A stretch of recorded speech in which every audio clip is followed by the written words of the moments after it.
Technology happened. Sorry about that. Yes, it does. So welcome to our new way of meeting today on Wednesday, April 8th, 2020. It is now 5:06. Mrs. Rashford, the roll, please. Mrs. Barker?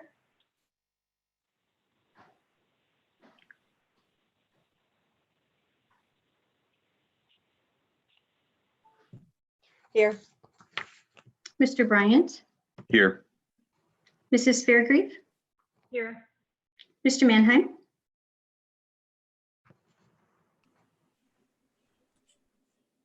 Here. Mrs. McCabe? Here. Mr. McNally? Here. Ms. Weibel? Here. Thank you all. Can we stand for the pledge to the flag, please?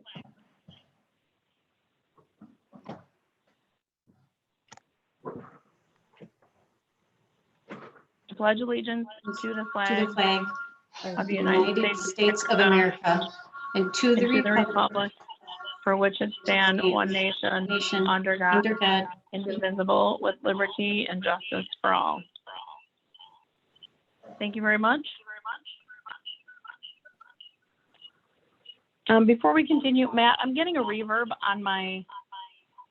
Yeah, you can turn off your speaker on your device or to shut it down. Okay. It's picking up the broadcast and then reverb. Okay. Yeah, I got it. Okay. So first, I just want to please remind everyone, welcome to our very new first Zoom. Remind everyone to mute your mic if you are not speaking because of background noise that may or may not happen, and to unmute, obviously, when you want to speak. And Mr. Smith is going to help us along with that, and he will help remind us as well. If you are trying to speak and you are not being heard for some reason, you can raise your hand in the if you hit participants, everyone will come up and you can raise your hand, and Mr. Smith will see that you are interested in speaking, and he can help facilitate that for us. Anything else you'd like to add, Mr. Smith? Nope, that was perfect. Thank you. Okay, you're very welcome. All right, I'd like to ask Ms. Barker to please read our citizen comments parameters, please. Thank you. The school code provides for a public comment period at each board meeting, subject to reasonable constraints. The practice of this board is to limit public comment to 3 minutes per speaker to a total of 30 minutes at the beginning of the meeting. Speakers addressing the board are expected to maintain a reasonable level of civility. Also, personnel matters are sensitive and confidential. Comments regarding individuals should be respectful. Insults and defamatory remarks have no place in this setting. The board will terminate public comment if speakers cannot adhere to these guidelines. Please identify yourself at the beginning of your remarks. We do have 1 public comment for this meeting and 3 for the next meeting. Give me 1 moment to share my screen for the audio only, and I will play that comment.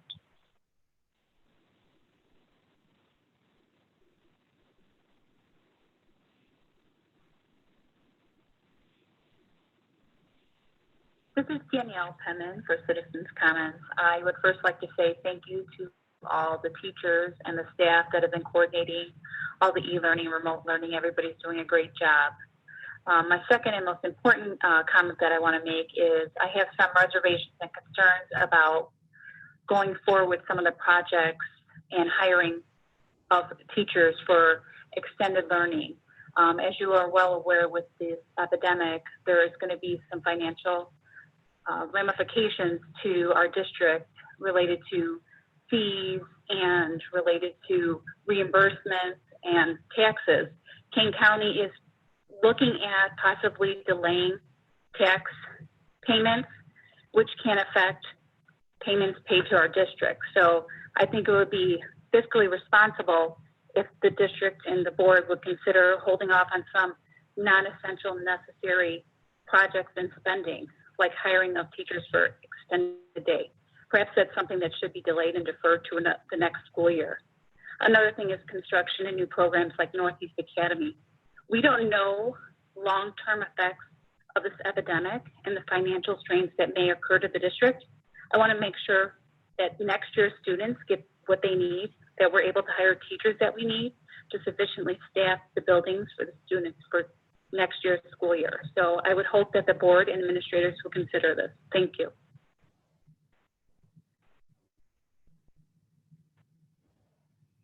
Did everyone hear that? Yep, that went perfectly, Mr. Smith. Thank you. And we have more citizens' comments, correct? For this meeting, that was the one, and we have 3 more for the next meeting. Oh, okay. Thank you very much for that. That went great, actually. I appreciate that. And thank you to our citizen for sending in their comment, and we will respond in kind. So thank you for that.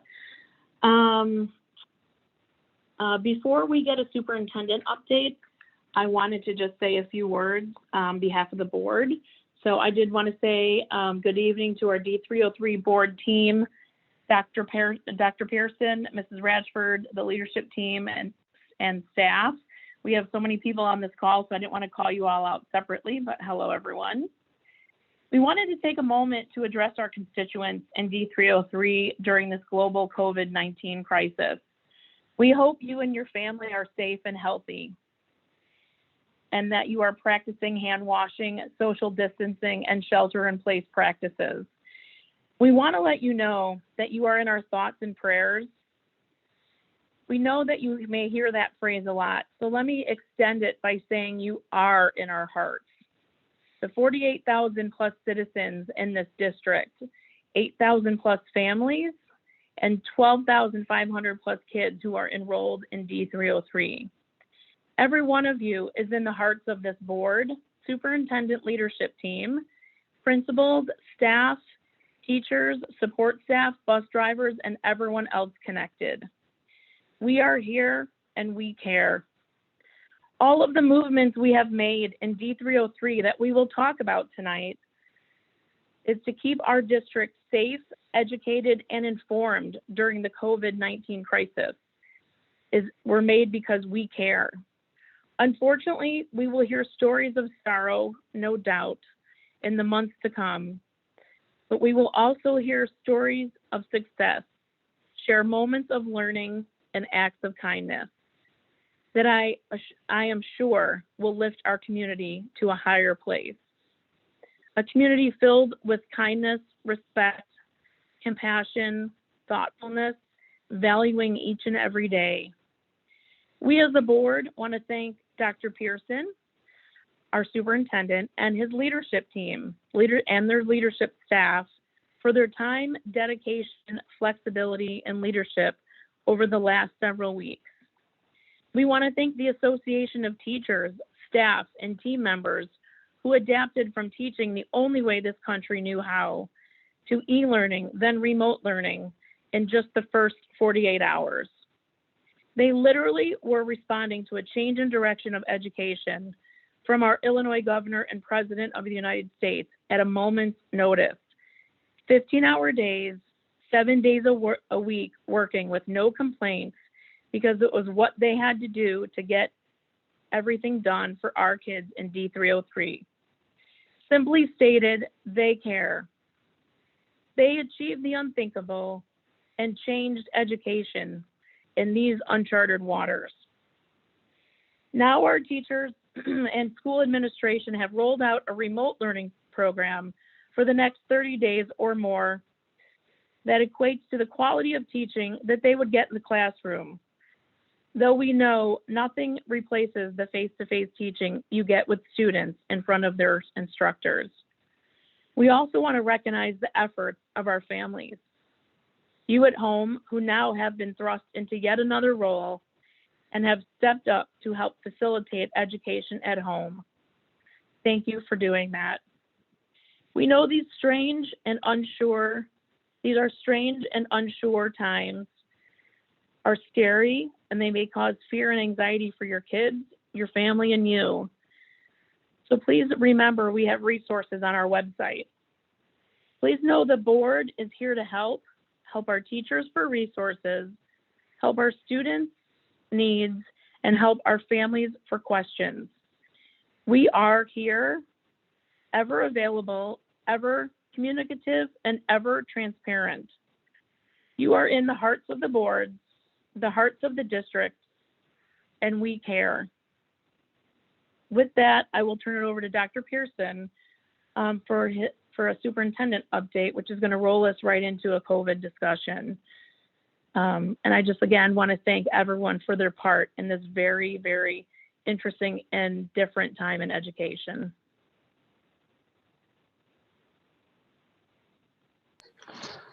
Well, thank you, Ms. Weibel, and good evening, everyone. I appreciate the opportunity and time that I have to speak with you tonight about the district response to the COVID-19 crisis, how we're responding as a district, and some of the things that we're putting in place to support our students, family, and community. I would like to echo the appreciation that Mrs. Weibel brought up as she was talking about some of the people that have come together to really partner in ensuring that we have as seamless as possible experience for our students and staff through this crisis. I especially want to mention our three associations and our partnership with them, SCEA, SCASP, SCTNM. Our staff members, teachers, teacher leaders, staff leaders have all really stepped up to partner with our district administration and our district team to work together to be solution oriented as we address many of the shifts that have occurred over the last really month and a week now at this time. I want to kind of walk through a timeline with you today because I think it's important to capture kind of how we've worked through this process together and some of the key dates and points of change that have occurred as we've worked to implement our response. As I begin, I first would kind of like to talk about communication and some of the communication issues that we have encountered, and then also some of the systems and supports that we have put in place to try to ensure that people have the information that they need during this time that we are not meeting face-to-face in our schools across the community. Believe it or not, on February the 28th, we actually had our very first communication related to COVID-19. It was immediately following a meeting at the Kane County Regional Office of Education with the Kane County Health Department, where they provided school nurses and superintendents with information on how schools should respond to COVID in our schools, what some of our processes and procedures should be, how we should communicate with families, and what we should have in place should we have students who become ill at school. And so we started to talk about that and how the county health department would be supporting school districts in their work with COVID-19. Very quickly, by the following week, on March the 6th, we were already having conversations as a district about continuing to monitor the situation related to schools, and we sent a letter to families to let them know some of the steps that we were taking as a district to address the situation. The following week, on the 12th of March, which was a Thursday, we sent a letter that talked about the fact that as a district, we were looking at the possibility of canceling field trips, spring break trips, and international trips abroad, as well as large events due to some of the concerns related to the COVID-19 pandemic. Then on the very following day, March the 13th, I think you will all remember, we had an address from the governor where he announced that he was closing schools and had implemented Act of God days from March the 17th through the 30th, which fell in the middle of our spring break.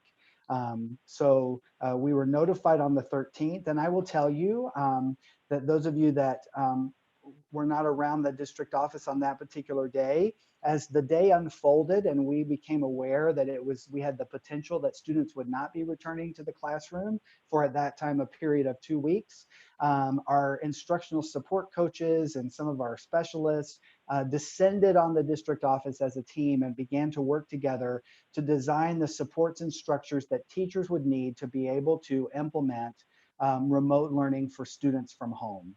This happened in a very short window of time. It was by about lunchtime on that particular day that everyone was gathered together and divided up in teams across the district office, working on different grade levels and different configurations of students. And I just want to say at this point how appreciative we are that that team of educators was so quickly responsive to the request to come and help. And we're focused on really working to design and support our staff across the district. At the same time, our instructional technology team was figuring out how to roll out devices to our elementary students who at that point had never taken a device home from school. So if you can imagine, they are spread out across the district in all of our elementary schools, disassembling our carts, because at the elementary level, all of our Chromebooks were in carts for classrooms to use. So they were all plugged in, being charged and on those carts. And so they had to literally get in those carts, disconnect all of those computers and arrange them in such a way that students would be able to take devices home with them on that Friday afternoon. So kudos to that team and their work to really figure out a way to get devices home. It's nothing short of extraordinary we were able to accomplish that in such a short period of time. Of course, at the middle school and high school level, we did ask students to take their materials home because we knew that there was a potential that things would be changing very quickly. As you know, then the following Monday, we were actually closed as a district, and we spent some time preparing for e-learning with our teachers, making sure that we had pieces in place for students to access meals, and then also social distancing procedures. And all of that was communicated in a letter to families from me across the community. Then again, on the 17th of March, we sent a letter just introducing our first day of e-learning for what we thought at that particular time was going to be about a 2-week window, which in fact has now been extended. On the 20th of March, I sent another letter to the entire community with information on the statewide closure of schools and our priority to support families' needs, to provide community or educational experiences and communicate as clearly as possible during this pandemic. Then also on the 27th, I sent a spring break letter and note to families. And then on the 3rd, we also sent another letter that just talked about the shift from e-learning to remote learning and what that looks like. And then we expanded our meal service to students, which I'm going to talk about a little bit more in a moment. And we put in place a device pickup procedure for families, for students in grades K through 2. Because at that point, we knew that the governor had extended remote learning through the end of the month of April, and that we would be providing some kind of online learning experience for our students through the end of April, and wanted to have all of our students, kindergarten through 2nd grade, we wanted all of them, or all of our students, kindergarten through 12th grade, but in particular our K2 students who at that time did not have devices, to have devices provided by the district so that they could access their learning from home. One of the things that I think was advantageous, if we want to call it that, is that our spring break happened to fall on the week when the shift occurred across the state. Some school districts were in school and had to very quickly respond to the change that the governor announced related to remote learning. The weekend at the beginning of spring break is when the Illinois State Board of Education released their guidelines for remote learning plans, and districts were asked in a very short period of time to put a plan together and to provide that plan to the community and staff to respond to the school closures.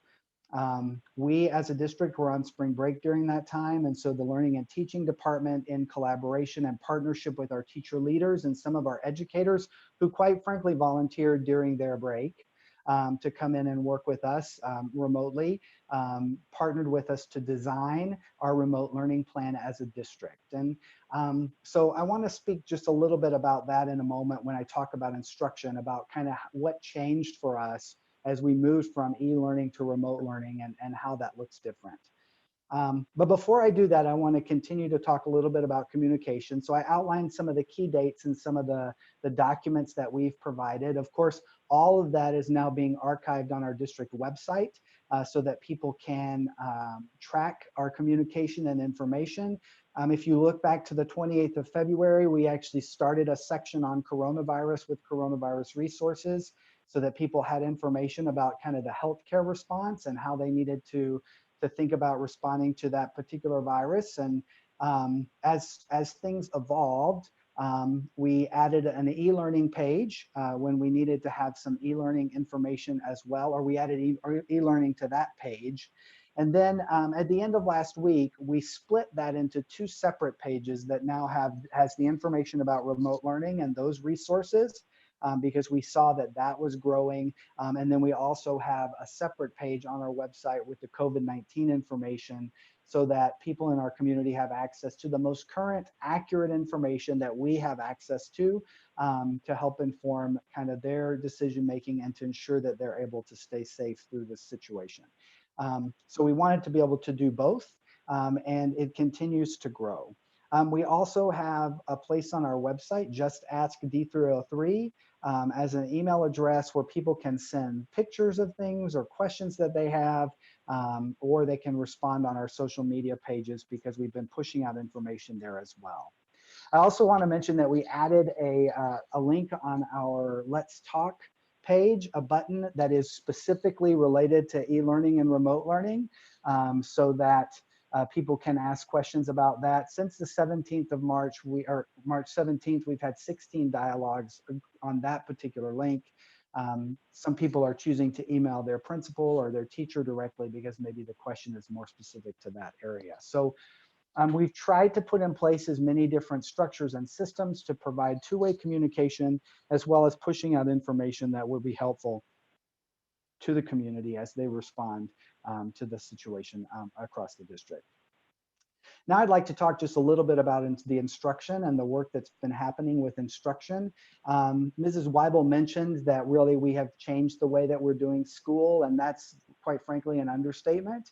If we look at all of the shifts that have occurred in the last month, and the way that we have had to optimize our technology resources to support student learning. And I think that it's really important at this juncture to just say to the board, thank you for your leadership and your foresight. You have partnered with us over the last, I've been in the district now 10 years, decade, as we have worked to try to ensure that our staff and students have the tools and resources to learn in 21st century modalities. And because of that planning and preparation and intentionality, we had many of the resources that we needed to make this shift very quickly. And so I appreciate your leadership and support in that area.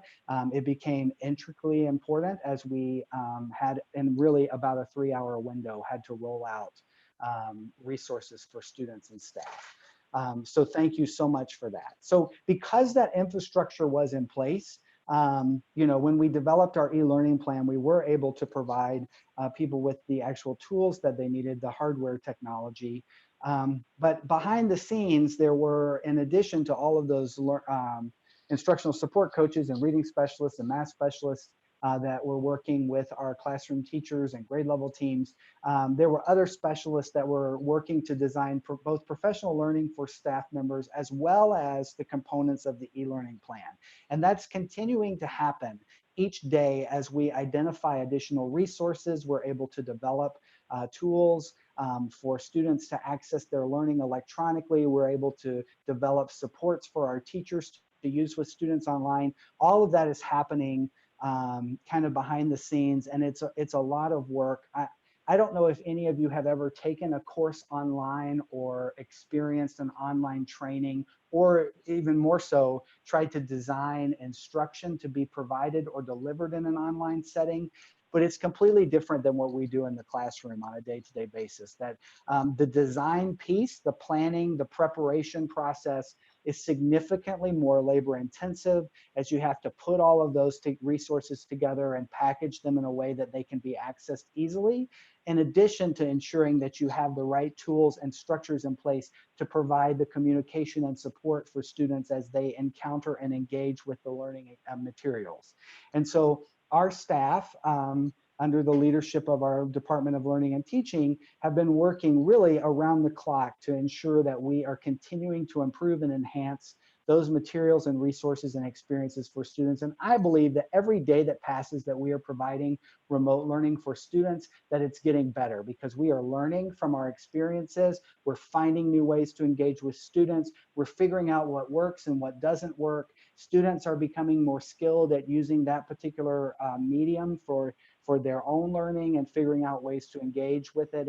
And so it's really, I think, been transformational for us as an organization. And it's kudos again to the board helping us have the right infrastructure in place, and then to the leadership of our teachers who have been working behind the scenes to really ensure that they are planning and promoting. And I also want to say, you know, not just our teachers are doing this, but that our teaching assistants and our support staff, our secretaries in the office, our team out at Peck Road, all of those folks are also engaged in supporting the remote learning plan across the district. There's been a lot that has been done. We've provided presentations virtually to SCEA and our staff about the remote learning plan. I want to thank Joe Blomquist and his team for helping us put that together, as well as putting together a frequently asked question document for our staff about remote learning, as well as for our parents and students, so that we can continue to understand what the issues and challenges and questions are that are out there and be responsive to those things. I think you probably know that when we made the shift to the remote learning plan, that one of the pieces that's in there from the state is this concept of 5 remote learning planning days, which for us is going to be on Fridays. So every Friday for the next 5 Fridays, so this Friday, April the 10th will be the first time, our teachers will be engaged in both professional learning on how to utilize our technology tools to support student learning, but then also to engage in some of that ongoing planning that I mentioned is necessary as we design learning for our students.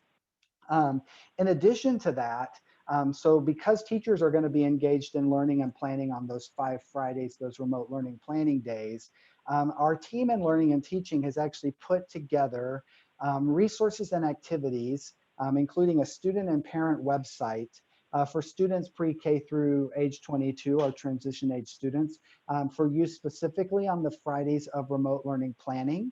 And they will be able to choose from a list of activities that pertain to the content areas, including virtual field trips, STEM activities, resources for ebook access, podcasts, and those kinds of opportunities. We also have added tutorials for students to access digital tools from home. The LRC directors, instructional tech specialists, PLC groups, and members of our learning and teaching department have all collaborated on providing that resource. And of course, again, it's something that will continue to grow as we identify more tools that we feel like will be helpful and available. You'll be able to access that. So thank you to that team of people. We thought that it was really important that our students would have opportunities to access some things. We also believe that one of kind of the elements for engagement is choice, and providing students with the opportunity maybe to choose from a menu of tools that we have vetted and know are high quality tools that might enhance a student's learning experience and opportunity, that being able to have access to that would be something that students could use on Fridays, and quite frankly on any other day of the week when maybe they're looking for something to do or ways to improve their learning. So kudos to our team for that. We are also working with our teams to identify what our essential standards are, and hoping that staff and students will continue to do that, so that we're very clear with our students and with our parents what our educational outcomes are for this time. We want to make sure that we have accountability and understanding about what our instructional priorities are and have been going forward. I could talk a lot about that. Behind the scenes also, the professional learning has been redesigned for both the spring and the summer as we look at the possibility of needing to provide that either in a virtual or blended format. And so our teachers and staff are working on that.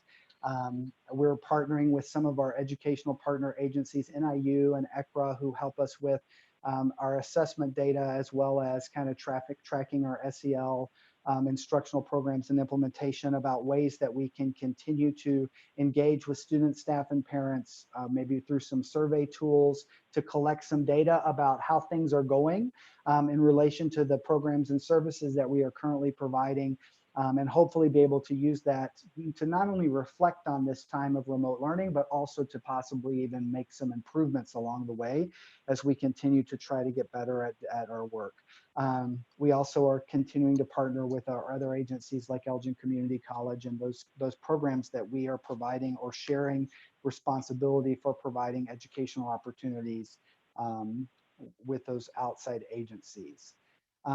In addition, I want to just say that our Department of Instructional Interventions, our special education department, has really had to shift their whole approach to meeting student needs. As you know, many of our students that are supported through the Department of Instructional Interventions have individual education plans, IEPs, that outline educational goals, as well as the methods and approaches that we're going to use to deliver instructional opportunities for those students. And so one of the things that's happened is that they've had to rethink how they do that work, and how they communicate and how they support, how they collaborate with teachers to ensure that students are getting what they need.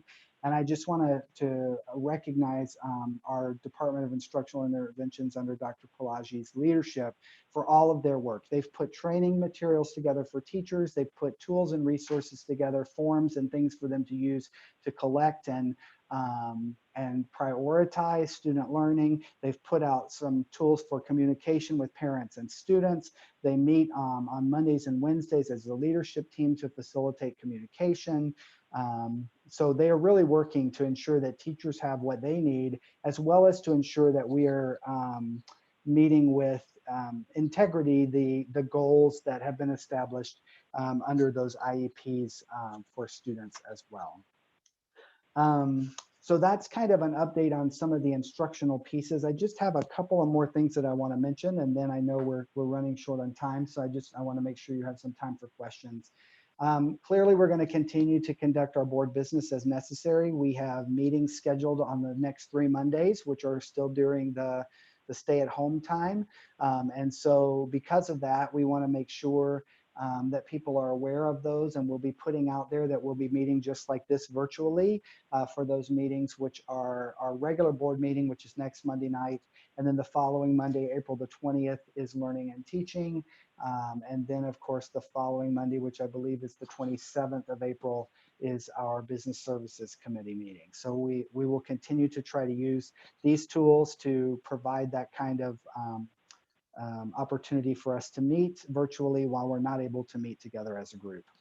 I want to talk about just 2 more things. One is emergency management, and then, of course, our food service and food distribution.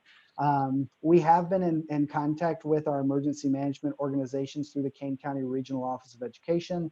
I engage in meetings usually 2 or 3 times a week with the ROE related to kind of what's going on in the county as far as the kind of the medical and healthcare response is being coordinated, and then also the kind of what schools should be doing or can be doing to partner with the county, both from a communication standpoint and from a student teaching and learning standpoint. And I want to just mention one of the things that people realize very early on is that other government entities are not necessarily set up in the same way that we are as school districts with the communication tools that we have available. We actually have the ability to push out information to all of our parents and students and families, using our Blackboard and our Connect program. We have the ability to make emergency phone calls and emergency text messages.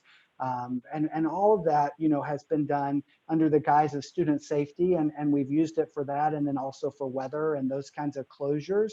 But we've realized and invested over the last really many years in those systems. And when you encounter a situation like this, when you need to have really good, clear communication, not every branch of government has those systems necessarily in place. So that's one of the ways that we as a school district have been able to help in getting information out, is by using some of those communication tools that we have available. So we appreciate that, and we appreciate being able to help in that way. Another thing that I want to mention is, I think that at the beginning of this year, or last summer sometime, you as a board actually agreed to partner with the other school districts in Kane County to provide our families with 211 access. which is a phone number that families can call if they need any kind of support whatsoever, if it's financial help with paying bills, or if they need food, or if they need to be directed to some mental health support, or some of the things that we as a district tend to help people find or access resources that are kind of outside of the school district's operational parameters, but are still things that families might need to have access to. And as a board, you prioritize that and help to set that up. And it has become something that's really been important to families in our community over the last few weeks as we have responded to this COVID-19 pandemic. And they've been able to call that number and access some of the community resources that are available. So I'm again appreciative to the board for having the foresight to put that in place. I don't think we ever expected that it might be used in a time like this, but you felt like it was important enough that our families have access to that resource on an ongoing basis, and it's become critical. We have completed an emergency management survey for IEMA, which is the state version of the Federal Emergency Management Association, just with information about our buildings that we have available, what kind of space we have for food preparation, and those kinds of things that they wanted to collect so that they knew if we needed to mobilize some of our community resources to have a broader response, what was available for that. We also have been able to donate some PPE. I know that you've heard that our hospitals and some of our first responders have had a shortage of masks, face masks, face shields, and Juanita Gravinsky, our health care coordinator, was able to put some of those materials together. We were able to donate quite a bit of materials, I think over 2,000 gloves. We had 20 face shields that we were able to donate, 250 procedure masks, some safety glasses. And then we were also able to support our local law enforcement with thermometers and learning what their protocol would be when they encountered people who had a fever and how they would respond to that, and to both keep our first responders, our police department safe, as well as ensure that people who might be experiencing symptoms of COVID-19 had the support that they needed. And so we continue to respond to requests from our community partners and agencies as we can, so that they have the resources that they need. We've also completed a FEMA, a Federal Emergency Management Association application, so that we, if in fact they find a place where they start to reimburse or have flow-through dollars available to school districts to respond, that we would be an agency that might be considered as a recipient for some of those things. So we've put that in place as well. And then finally, I want to talk about our food service distribution. As you know, during the first couple of weeks, we were providing food at Thompson. And over the spring break period, we decided to pivot the food service and the way that we were providing food service across our community. And we added some additional sites. And I am happy to report that we have nearly doubled our lunch participation this week.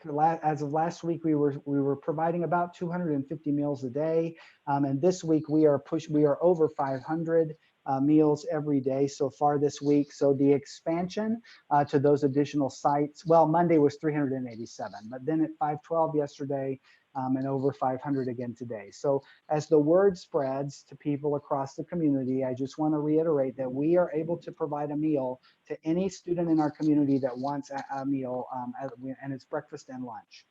So if you come by any of our locations for that, you will be able to pick up a meal. Whether you normally get a free and reduced lunch price meal from the school district or not, any student in our community, in our district, can have access to meals every day, breakfast and lunch. So please feel free to come and get that if that's something that you want or need.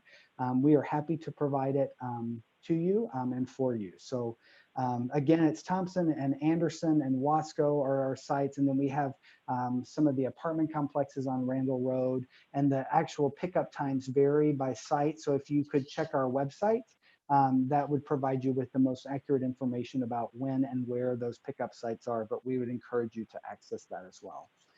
And so that was really long, and I apologize, but there were so many pieces that I wanted to have a chance to touch on. And so thank you, Mrs. Weibel, and I'm happy to answer questions or to engage in any other discussion that we need to at this time. I really appreciate that update, Dr. Pearson. Thank you so much. We have had pieces of that via board email on occasion, through the last 3 weeks. So I appreciate the kind of the full comprehensive update. It has been really difficult for our team to communicate. I'm sure everyone can imagine. So it's very nice to have that very succinct and complete update from you, kind of all in one place. So I appreciate that very much. Does anyone want to kind of jump in with questions? I also just want to, I see a hand raised with Mrs. Barker. I was going to put a shout out to Mr. Mannheim and Mrs. Barker, as well as all the other board members. It has really been a collective team effort while we've been out to get information into district, and figure out where we needed extra help. The food service in particular was something that evolved with the input from not only our community, but also our board members. So I appreciate that. So Mrs. Barker, did you have a question? Yeah, so I have a few things. I want to start by saying I want to give Dr. Pearson and his team a big thank you about that video message that got sent out. It was fantastic. I'm looking forward to seeing a bit more like that. That really was, it as a parent in a D303, as a board member, it just felt like we were very connected, even though it was an asynchronous video. So I wanted to start there. Dr. Pearson, you just went through a timeline that I feel like was very helpful in understanding things as they developed in the district.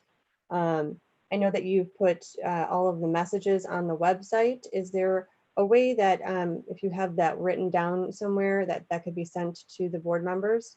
It was very helpful in really understanding how things have progressed. Yes, I'm happy to provide that in a written format so that you can see it. Thank you. And then lastly, I did want to ask, and I hope I didn't miss something regarding this. On March 23rd, we were sent out a sample resolution on emergency suspension of policy.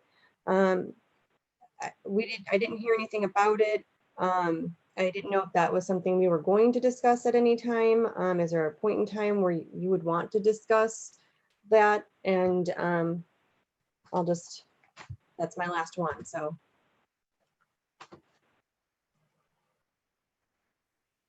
Mrs. Weibel, do you want to talk about that, or would you like me to address that question? I'm going to let you field it. I think, well, as a board, we haven't addressed it. And I believe we have to talk about it as a board. So I'll leave it to you if you feel like it's something that you would need in the future. But I think we've talked about it. And at this time, I think we're okay. But I'm going to let you finish it. Yeah, so what Ms. Barker is referring to is the Illinois School Boards Association sent out a resolution that basically suspended some of the policies and procedures that are typically in place for school boards and allowed the superintendent and board president really to take some action in an emergency situation as a response to this pandemic, for example. And so it's something that we could pull back up and look at. It was sent out pretty early in the process. And now that we are in a cycle where we're having a weekly meeting over the next 3 weeks at least, I don't know that it is as necessary, but we can certainly look at it to see if it's something that would be helpful procedurally for us to go ahead and have you look at and approve at your meeting on Monday night. That just gives additional flexibility as we respond to kind of crisis situations. We have had in the past, and your procedure allows for kind of emergency approval of expenses and those kinds of things with notice to the president and the board. And I think that this resolution actually codifies that. And I don't know how many districts kind of have that as a part of their procedure necessarily. So it's certainly, Ms. Berger, thank you for bringing that back up. It's something certainly worth looking at again to see if it's something you want to try to pass on Monday night. So we'll pull that back out and review it. Okay, well, before we move on, does anyone else have a comment in regards to that topic in particular? The resolution? Okay, well, then we can talk about it and figure it out for Monday. Okay, anyone else have any question about the very detailed update we've received? Some of that information I think has been updated from the last email we've gotten, so. Board members, I have to scroll through to see your faces. No? Okay. We do have two hands raised. Oh, we do have two hands raised. Okay, sorry, Mr. Smith. Can you moderate that for me? Who do we have? Mrs. McCabe? Okay, I see that one. Mrs. McCabe? Let's Yep. start with that. Start with her. Okay. Yeah, the other board member may have, I don't know, I can see. Dr. Pearson, thank you so much for that update. That was very detailed, but very helpful in seeing how it all puts together. And we all appreciate the hard work your senior leadership has done.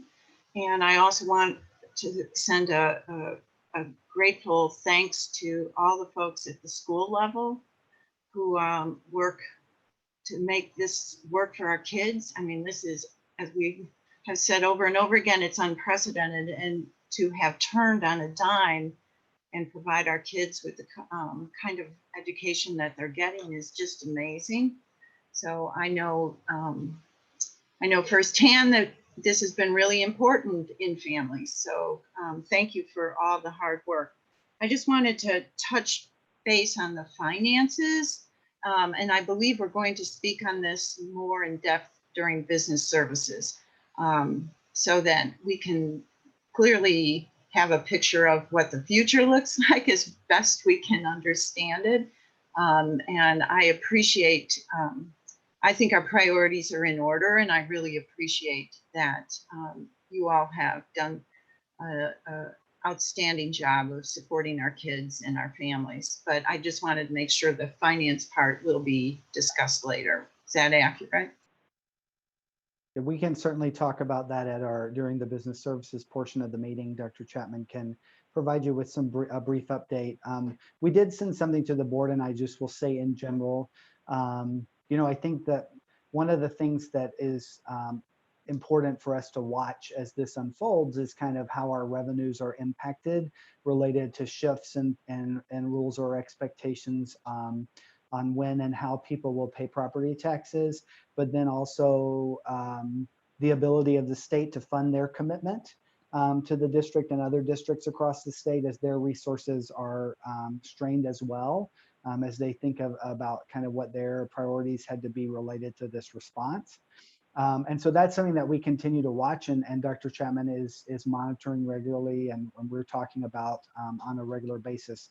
That being said, I would also say that this board has done a good job of planning for emergencies and having some contingency available, and we are prepared to continue with our commitments and responsibilities.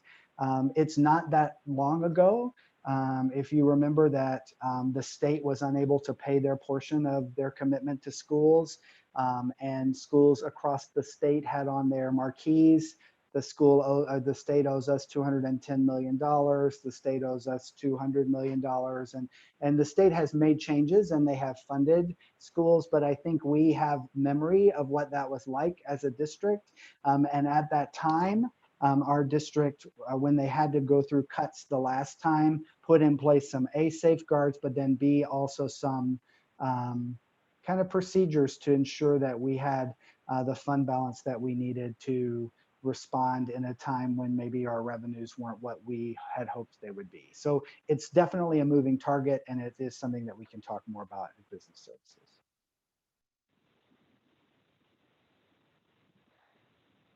Okay, thank you, Mrs. McCabe. Mrs. Fairgrieve, you had a comment or question? I do. Thank you. Apologies. My internet bumped me out a few minutes ago. So I don't know if this was addressed or covered, but given that we're having weekly meetings, Dr. Pearson, to your point, I would anticipate that we will have some type of COVID-19 update during those sessions as well. And some things that I know you're already thinking about, but I think would be important to update the board as you progress is what are we thinking it will look like in May if this continues past April 30th, not just from a classroom instruction standpoint, but some of the pivotal events that happen in May, whether it's related to finals and what that looks like in middle school and high school or graduation and so forth. So wanted to make a comment to that. And then I'm also even thinking ahead to summer school. We have a lot of students that take advantage of recovery opportunities through summer school classes and others that just take advantage for future education development. So I'd like to hear more of the thoughts around that too going forward. Great. Those are two really good topics that I would be happy to update the board on. And actually probably next Monday night's board meeting would be a good time because this week we are providing a survey to parents and students about some of the culminating events that happen, particularly in our high schools towards the end of the school year, because we are interested in understanding kind of what is important to them as we think about engaging in some of those celebrations and recognitions in what will probably be a different way than what we are used to, and how we can best recognize and support their accomplishments through some alternative, potentially alternative scenarios. In case we find ourselves in a situation as those events come up, that we are needing to have a different option available. So that's great. And then we can certainly, I will bring those topics forward on Monday so that you kind of know where we are, what kind of feedback we've received and what some of the options are that are being considered. Thank you. Okay, that is great, Dr. Pearson. Thank you. That's perfect timing. And I think moving forward, we'll definitely make sure that we put on the agenda some sort of COVID under your superintendent update. And then we'll work that into our committee agendas as well. I'm sure we'll have material to talk about every single week moving forward. So does any other board member, I know we've gone over, but I suspected we were going to have a lot of material to cover, have any more questions regarding what we've experienced in the last several weeks and any questions moving forward regarding any of the changes with e-learning or COVID updates before we move on to the business services, because we do have to actually adjourn. And then learning and teaching and business services will start. Any other board members? Let me check hands here real quick. I don't see anyone. Going once, going twice. All right. So Mrs. Ratchford, or anyone I should say, can I have a motion to adjourn? So moved. Ms. Fairgrieve. And Mrs. Barker beat you to it, whoever that was. Sorry. I think it was Nick. Sorry. And then Mrs. Ratchford, the roll, please. Mr. Bryant, Yes. Mrs. Fairgrieve, Yes. Mr. Mannheim, Yes. Mrs. McCabe, Yes. Mr. McNally, Yes. Mrs. Barker, Yes. Ms. Weibel. Yes. Thank you very much, everyone, for participating in that update. I will now turn it over to Mr. McNally and Mrs. Barker to start the learning and teaching portion, and I will give you the reins. So thank you very much, everyone. Okay, it is 6 o'clock on the nose. So let's call to order the first virtual D303 committee meeting for learning and teaching at 6 p.m. and on April 8th. First item we normally have up is welcomes and celebrations. It's not on there, but I would like to just say that I'd like to recognize all of the employees of D303. I've seen what the teachers are doing. I've utilized what the administration's doing, and I'm aware of what all of the support staff is doing. So I'd like to recognize all of D303's employees for a job well done in a difficult time. First up, first of all, we do not have any comments. Am I correct? Those have been addressed already, or do we have comments for I was this gonna meeting? say, I think we have citizens comments we need to do, right? We have Okay, three yes. citizen comments for this meeting. Okay, so first up then is citizens comments. So Ms. Barker, can you read the citizens comments preamble? Do we need me to read it again at this time? Yes, okay. Okay, the I school, believe we do. okay. Yes, yes, please. The school code provides for a public comment period at each board meeting, subject to reasonable constraints. The practice of this board is to limit public comment to 3 minutes per speaker to a total of 30 minutes at the beginning of the meeting. Speakers addressing the board are expected to maintain a reasonable level of civility. Also, personnel matters are sensitive and confidential. Comments regarding individuals should be respectful. Insults and defamatory remarks have no place in this setting. The board will terminate public comment if speakers cannot adhere to these guidelines.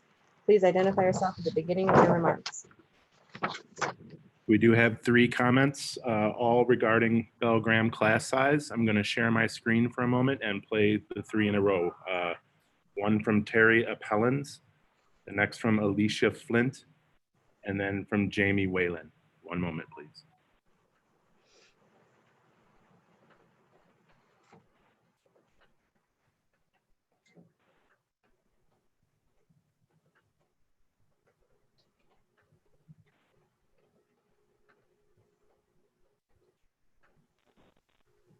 Hi, my name is Terry Appellens, and my son attends Bell Graham Elementary.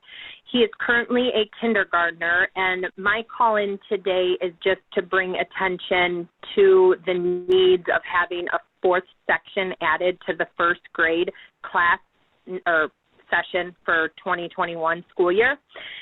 Essentially, the kindergartners right now have 3 classrooms, and they're pretty much at capacity at 27, 27, 26, and I believe that 26 was supposed to go to 27. We do have a few half-day kinders that are going to be joining for first grade next year, which would put each of the 3 first grade classes over capacity, over at 28 or over. So I'm looking to essentially express my concern about having the 4th section added for next year at Bell Graham for the first grade lineup. After talking with other parents as well as teachers, we feel this would be essential, especially coming off the pandemic now with the kids being home and e-learning. I feel these first grade teachers are going to be struggling to catch up from what kindergartners missed at the end of the school year as well. And I do have a son who is pulled out just for literacy time, and that literacy time is 15 minutes for about 5 children, which is not a good amount of time for that extra boost. And when a teacher has 28 kids, if not more, in a class, it's super hard to focus the needs and give an eye and on all the children that would need some extra help, or maybe just correcting them even the way they hold a pencil. It's just a little difficult. So I'm super concerned about it. I'm hopeful that you guys have the ability to push this through, and I look forward to the outcome. Have an amazing day. Stay healthy. Thank you.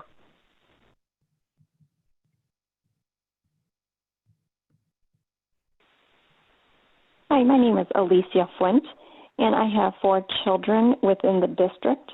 And of the 4, one of them is a kindergartner at Bell Graham. We currently have 3 kindergarten classrooms at Bell Graham. 27, 27, and 26 are the classroom head counts. And next year, we already know that there will be 3 more additional half-day kindergarten students added to this class. So I'm here just to advocate for a 4th first grade classroom for the 2021 school year. Especially, you know, with the current situation with the remote learning, it's great, but with these little ones, this learning time is critical for their future development. Thank you for hearing me out. Goodbye.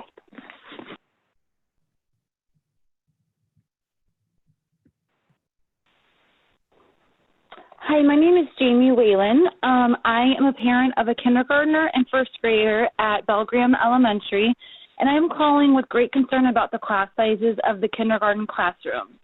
They are at 27, 27, and 26 the last I heard. Many parents have talked about our concerns at these very high numbers, as well as with the kindergarten teachers who seem overwhelmed as well and feel they need the help. We moved to St. Charles last June from Champaign, Illinois. My husband still drives 45 minutes to work, but one of the reasons we chose St. Charles was for the school district. Their ratings were far better than what we had in Champaign. From our experience so far, I have to say the teachers are amazing, but I am very disappointed in the number of children in kindergarten. I taught kindergarten for 9 years before we moved to St. Charles, and I could not imagine having such a high number of children in my classroom at that age group. Kindergarten is such an important age, learning so much academically as well as social skills. We have to pay such a high amount for full-day kindergarten. Our children deserve so much more than this. They are not getting the opportunities and attention they deserve. This is why we need another first grade class as these kindergartners move on next fall. Our children deserve every opportunity we can give them. With this pandemic that we are going through and missing so much of this school year, they are going to need so much more attention than a teacher with 27 students or more is able to give.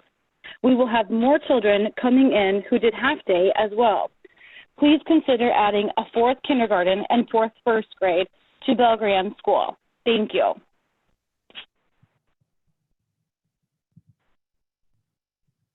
Okay, that concludes the citizens' comments, if I'm correct.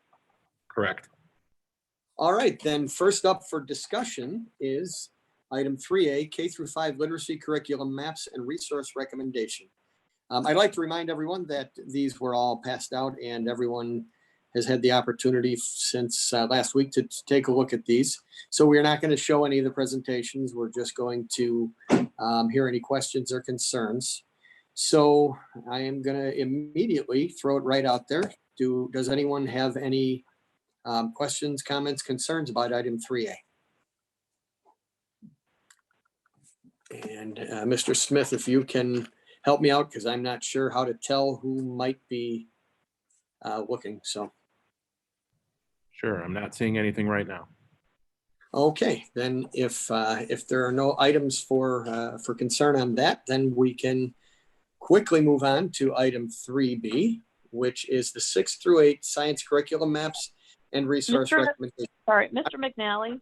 Yes. Sorry, that recommendation, every item we go through, we just need to make sure that we specify it's for information or it's going on consent or going for action.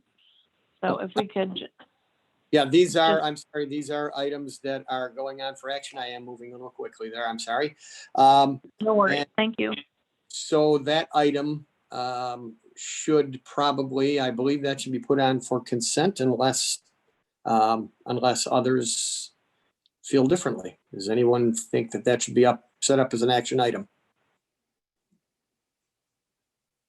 Okay. I feel like we've discussed this literacy map already and have been updated over the course of the year. And now that they're at resource recommendations, it makes sense to move that to consent in my book. Okay, any other thoughts on the matter? Mrs. McCabe is raising her hand. Okay. It feels very odd to not have the presentation. I just want to say out loud, but I agree. It was very helpful, and this information is very concise. And I, along with Mrs. Barker, this goes along with the work that we've been have had going on. So even though we don't have questions, I want the community to know that we've been updated and kept informed, and all of this is public and transparent for folks to see. And bravo to the CDT team for putting all of this together. I think we will see a great continuation of our literacy instruction. And Ms. McCabe, I'll just echo that by clarifying that it is on our website, d303.org, under our board book. Or is that what you were about to say, Mr. McNally? Yeah, I was gonna mention that as we talked about the items. So Oh, So I agree that because this is a resource recommendation for curriculum maps that we already have, I think it does make sense for this to all go on to consent. And I guess I kind of had that in my mind from the start, but I didn't articulate that initially. All of these presentations, and I'd like to encourage anyone who's watching to go to the website and take a look. We certainly, when we do approve a curriculum, it's incumbent upon us to then approve the necessary resources. And as I say, as we've already said, we've talked about some of these resources already. So again, all of this information is available on our website. Every one of these presentations and the information about the curriculum and the resources. So any other comments or concerns on that one? Okay, then I'd like to move on to item 3B, which is the 6 through 8 science curriculum maps and resource recommendation. Again, any concerns, comments on this particular item? This would also be something that would go up for the consent agenda. All right. Then we can quickly move to item 3C, the German resource for levels 1, 2, and 3. Any comments, thoughts, or concerns there?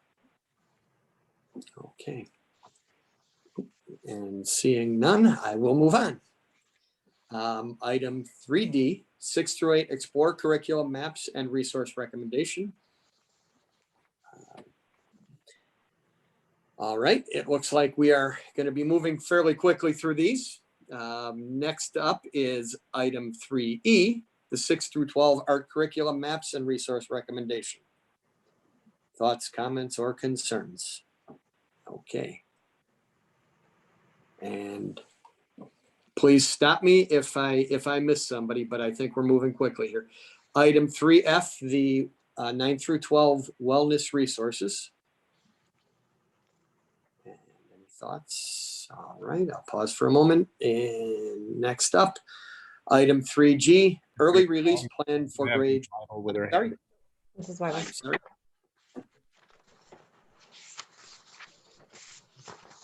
Ms. Weibel, did you have a comment? Ms. Weibel?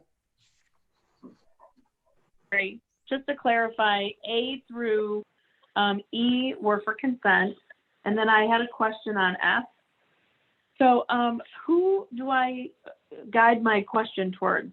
Do we know who is representing wellness I tonight? think Ms. Yes. Geyer is going to direct us properly.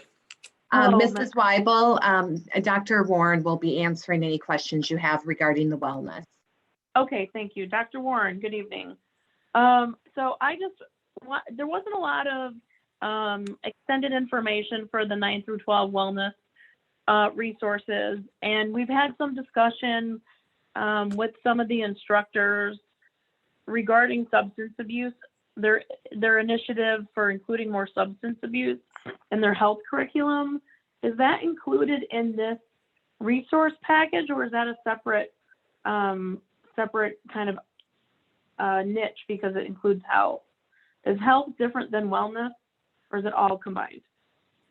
I think I'm unmuted. Can everyone hear me? Yes. Yeah. No, that does not include resources for health, Ms. Weibel. That's separate. Okay. So I know we're working in partnership with Dr. Pelagi's department to really look at that substance abuse in our health classes, bigger than just high school.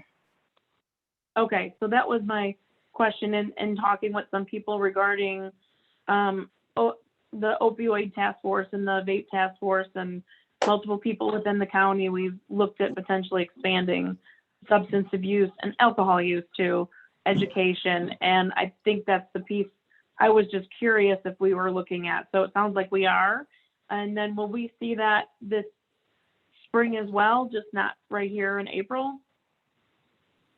So many of the resources that they're currently using are databases, just because health content changes so rapidly. It'd be difficult to buy textbooks or resources because they would be out of date so quickly. So many of the materials and resources that they're using are coming from the databases that we have through our libraries. Okay, so it's not necessarily a purchased resource for us. It's just part of a curriculum change. Correct.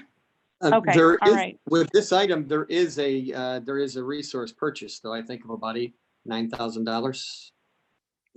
Right, Yeah, but that's- it wasn't, it's not the health piece, it sounds like. Right, that's not for our health class, that's for our health ops class. Yeah, this item here, item F, if I understand correctly, refers specifically to the athletic training course that works, the student athletic trainer course.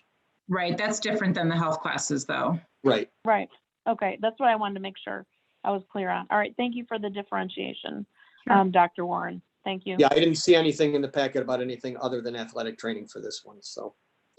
I did have a question on resources. I know, actually having worked as a trainer in the past, and having had student trainers, it looks like we're mostly talking about kind of academic resources here.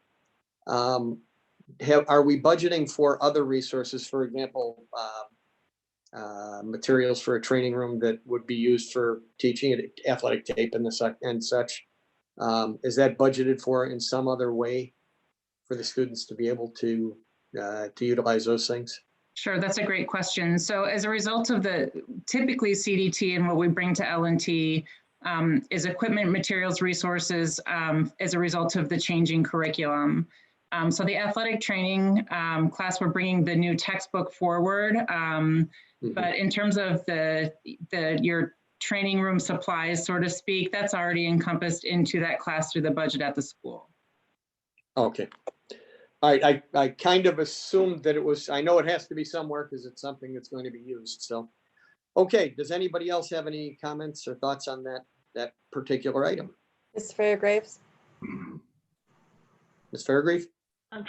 Thank you. So it caused me to pause for a minute. I guess I had a different understanding of what technology and equipment is then that's being proposed. Can you, Dr. Warren, provide a definition of what that is? You sounded like you broke up, at least on my end. I'm not sure if everybody heard the question. I'll try to repeat it as I understood it. You're looking for a clarification on other equipment other than the curricular materials. So kind of what we would be using elsewhere. Well, there's the recommendation is broken down, and there's the second item is technology and equipment. So that was my clarifying question. Okay. And I'll back off for a second and let that be answered. Ms. Geyer, can you direct that appropriately? Dr. Warren, I think she's coming back on. Yeah, Okay. so I didn't hear the question very well, so thank you for restating that. So some of the equipment, it's typically broken down by course. We've already implemented the new curriculum, and so they field tested and tried some different things that they wanted to purchase for this year. So it's things like in the adventure ed class of climbing harnesses, ropes, helmets, equipments, carabiners, slack lines, some of the equipment for specific to that class. Our intro to medical careers is that database that we talked about, tabletop skeletons, super taster test strips. So they break it down by the different courses. They have thermometers, pulse oximeters, stop the bleed materials, the athletic training textbook. So it's broken up more by course in terms of the equipment that they need to change as a result of the change in curriculum. Does that answer your question? Ms. Fairgrave? So I guess then I feel maybe I'm not following. What is the $56,000 technology and equipment for this wellness recommendation applied to? Is that directly related to sports medicine, athletic training? It wouldn't be the health occupation related class, right? Because that would come under health, I think. It would all fall under wellness. So the health so your health classes and your PE classes all fall under wellness. So it's equipment and so there's technology for the Polar Go Fit heart rate monitors, that are part of that technology. There's iPads, and that's more or less to make it equitable between the two high schools. There's some inequities in the iPads and technology that they have. But the athletic training, the equipment that I talked about for the Adventure Ed class, the database and the equipment for the Intro to Medical careers all falls under wellness at the high school level. I'm not sure if I'm answering your question. Well, it sounds like this is, I'm sorry, it sounds like this needs to be broken out and brought to the board because these expenses actually exceed the threshold that we have for spending. So even though the board is approving this without having the actual materials identified, I'm not sure how they can approve $56,000 without knowing how that money is being spent. So we're going to need to have that broken out and sent out before the meeting on Monday. So would we have to then break that particular $56,000 out separate from the other, from the 8997, or would we just put them all together for approval at one time? I think we just put this item on for action, and we have the Learning and Teaching Department put the supporting materials behind the cover sheet for the board meeting on Monday so that you know what's being purchased.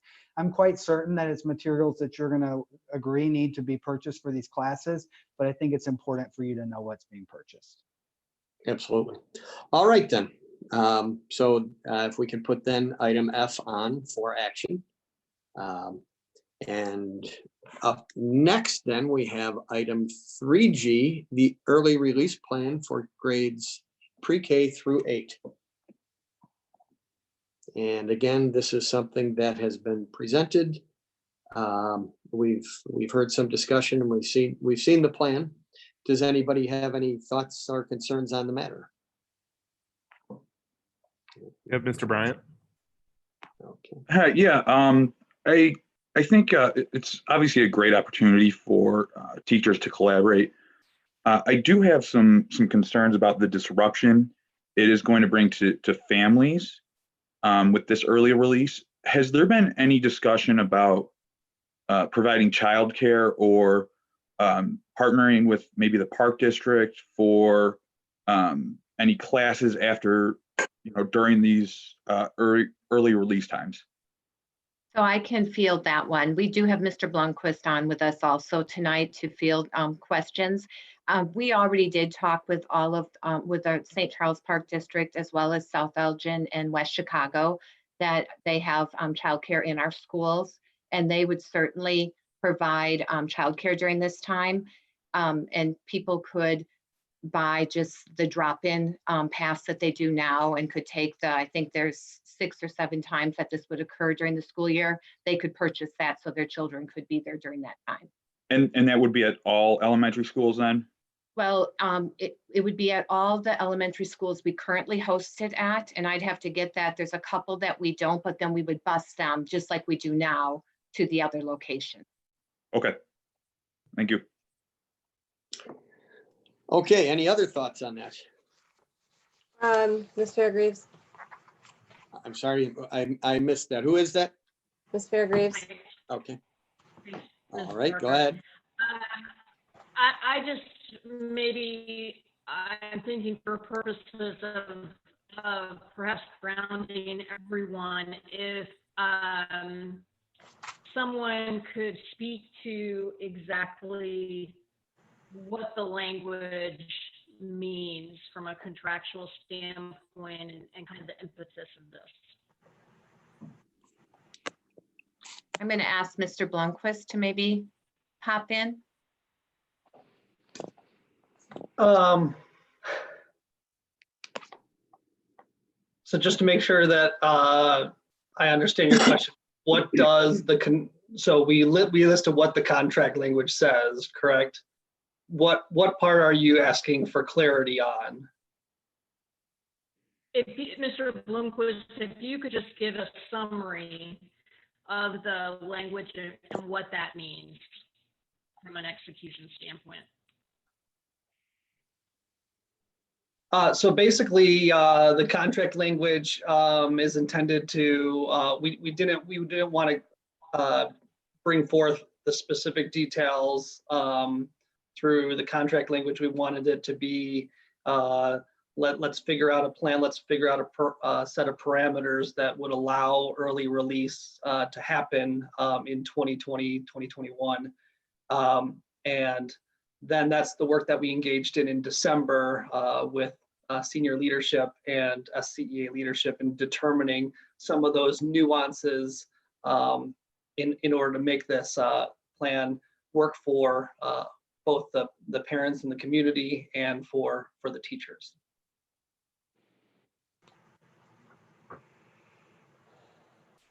Did that answer your question?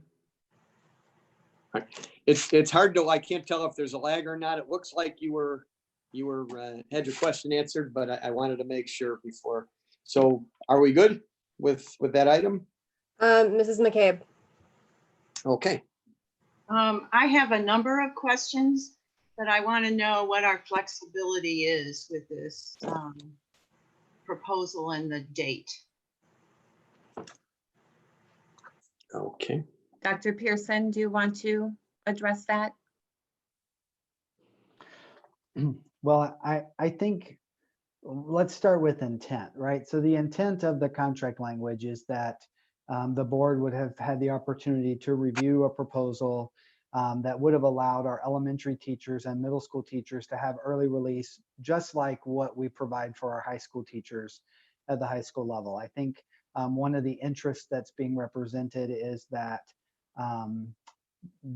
you know, if as a district we value that professional learning and collaboration time, and that's been a successful, if we feel that it's been a successful model at the high school level, that we want to be able to replicate and provide that for our elementary and middle school teachers, particularly now that we have a longer elementary day. I think one of the concerns that we've had in the past was that our elementary day was shorter than our middle and high school days. And so we didn't necessarily want to shorten that anymore for an early release kind of scenario. So the district has had, for longer than I've been here, early release at the high school. And I think that's something that came up as part of this conversation, was that that collaboration and professional development time for teachers is really valuable. And it's something that if we could find a way to do it, it would support their instruction and the consistency of what we're providing. So that being said, I think it's also true that everything's really changed in the last month, right? We are in a different place as a district with our resources, with our time, with how we support student learning, with how we're doing professional learning. And I really think that the pandemic has put us in a place where we have to look at things maybe a little bit differently. You know, I've heard people express concern that we are missing basically the majority of a quarter, if not all of a quarter of the school year by the time this is all said and done, and how valuable that time is for students and teachers to interact. I mean, no matter how well we do at providing remote learning experiences for students, it's never a substitution or a replacement for what happens in the classroom with students and teachers. So knowing that, I think that we have an awareness that it's quite possible that we need to look at this differently and think about maybe even our timeline a little bit differently. And so what if that's something that the board wants us to do, what I'd like us to do then is maybe push this off to the May meeting to give the association and the administration some time to look at some options that could be presented to the board, so that maybe we could find a way to do this in a way and on a timeline that is palatable for everyone. Because I think, you know, those are all of the concerns about students being dismissed and shortening the day, that one day a month, are valid. But the other side of that is, what is our philosophy of professional learning and collaboration for teachers? And if it is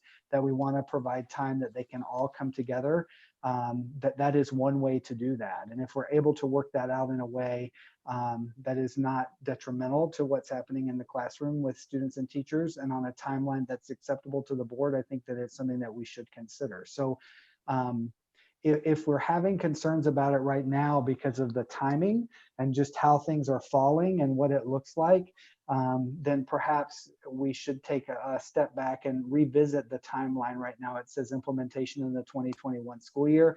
What would it look like if we had a different kind of timeline for that, or what would some of the options be? And because this is something that was part of negotiations, I think that it would be important for the board to say, take more time and look at it a little more carefully, and then bring something back to us, after you've kind of had an opportunity to weigh some of the concerns that have come up. And so that would be my recommendation, would be to say, you know what, let's not try to act on this right away at the April meeting. Let's at least get us a little bit more time so that we can come back with some additional options for the board.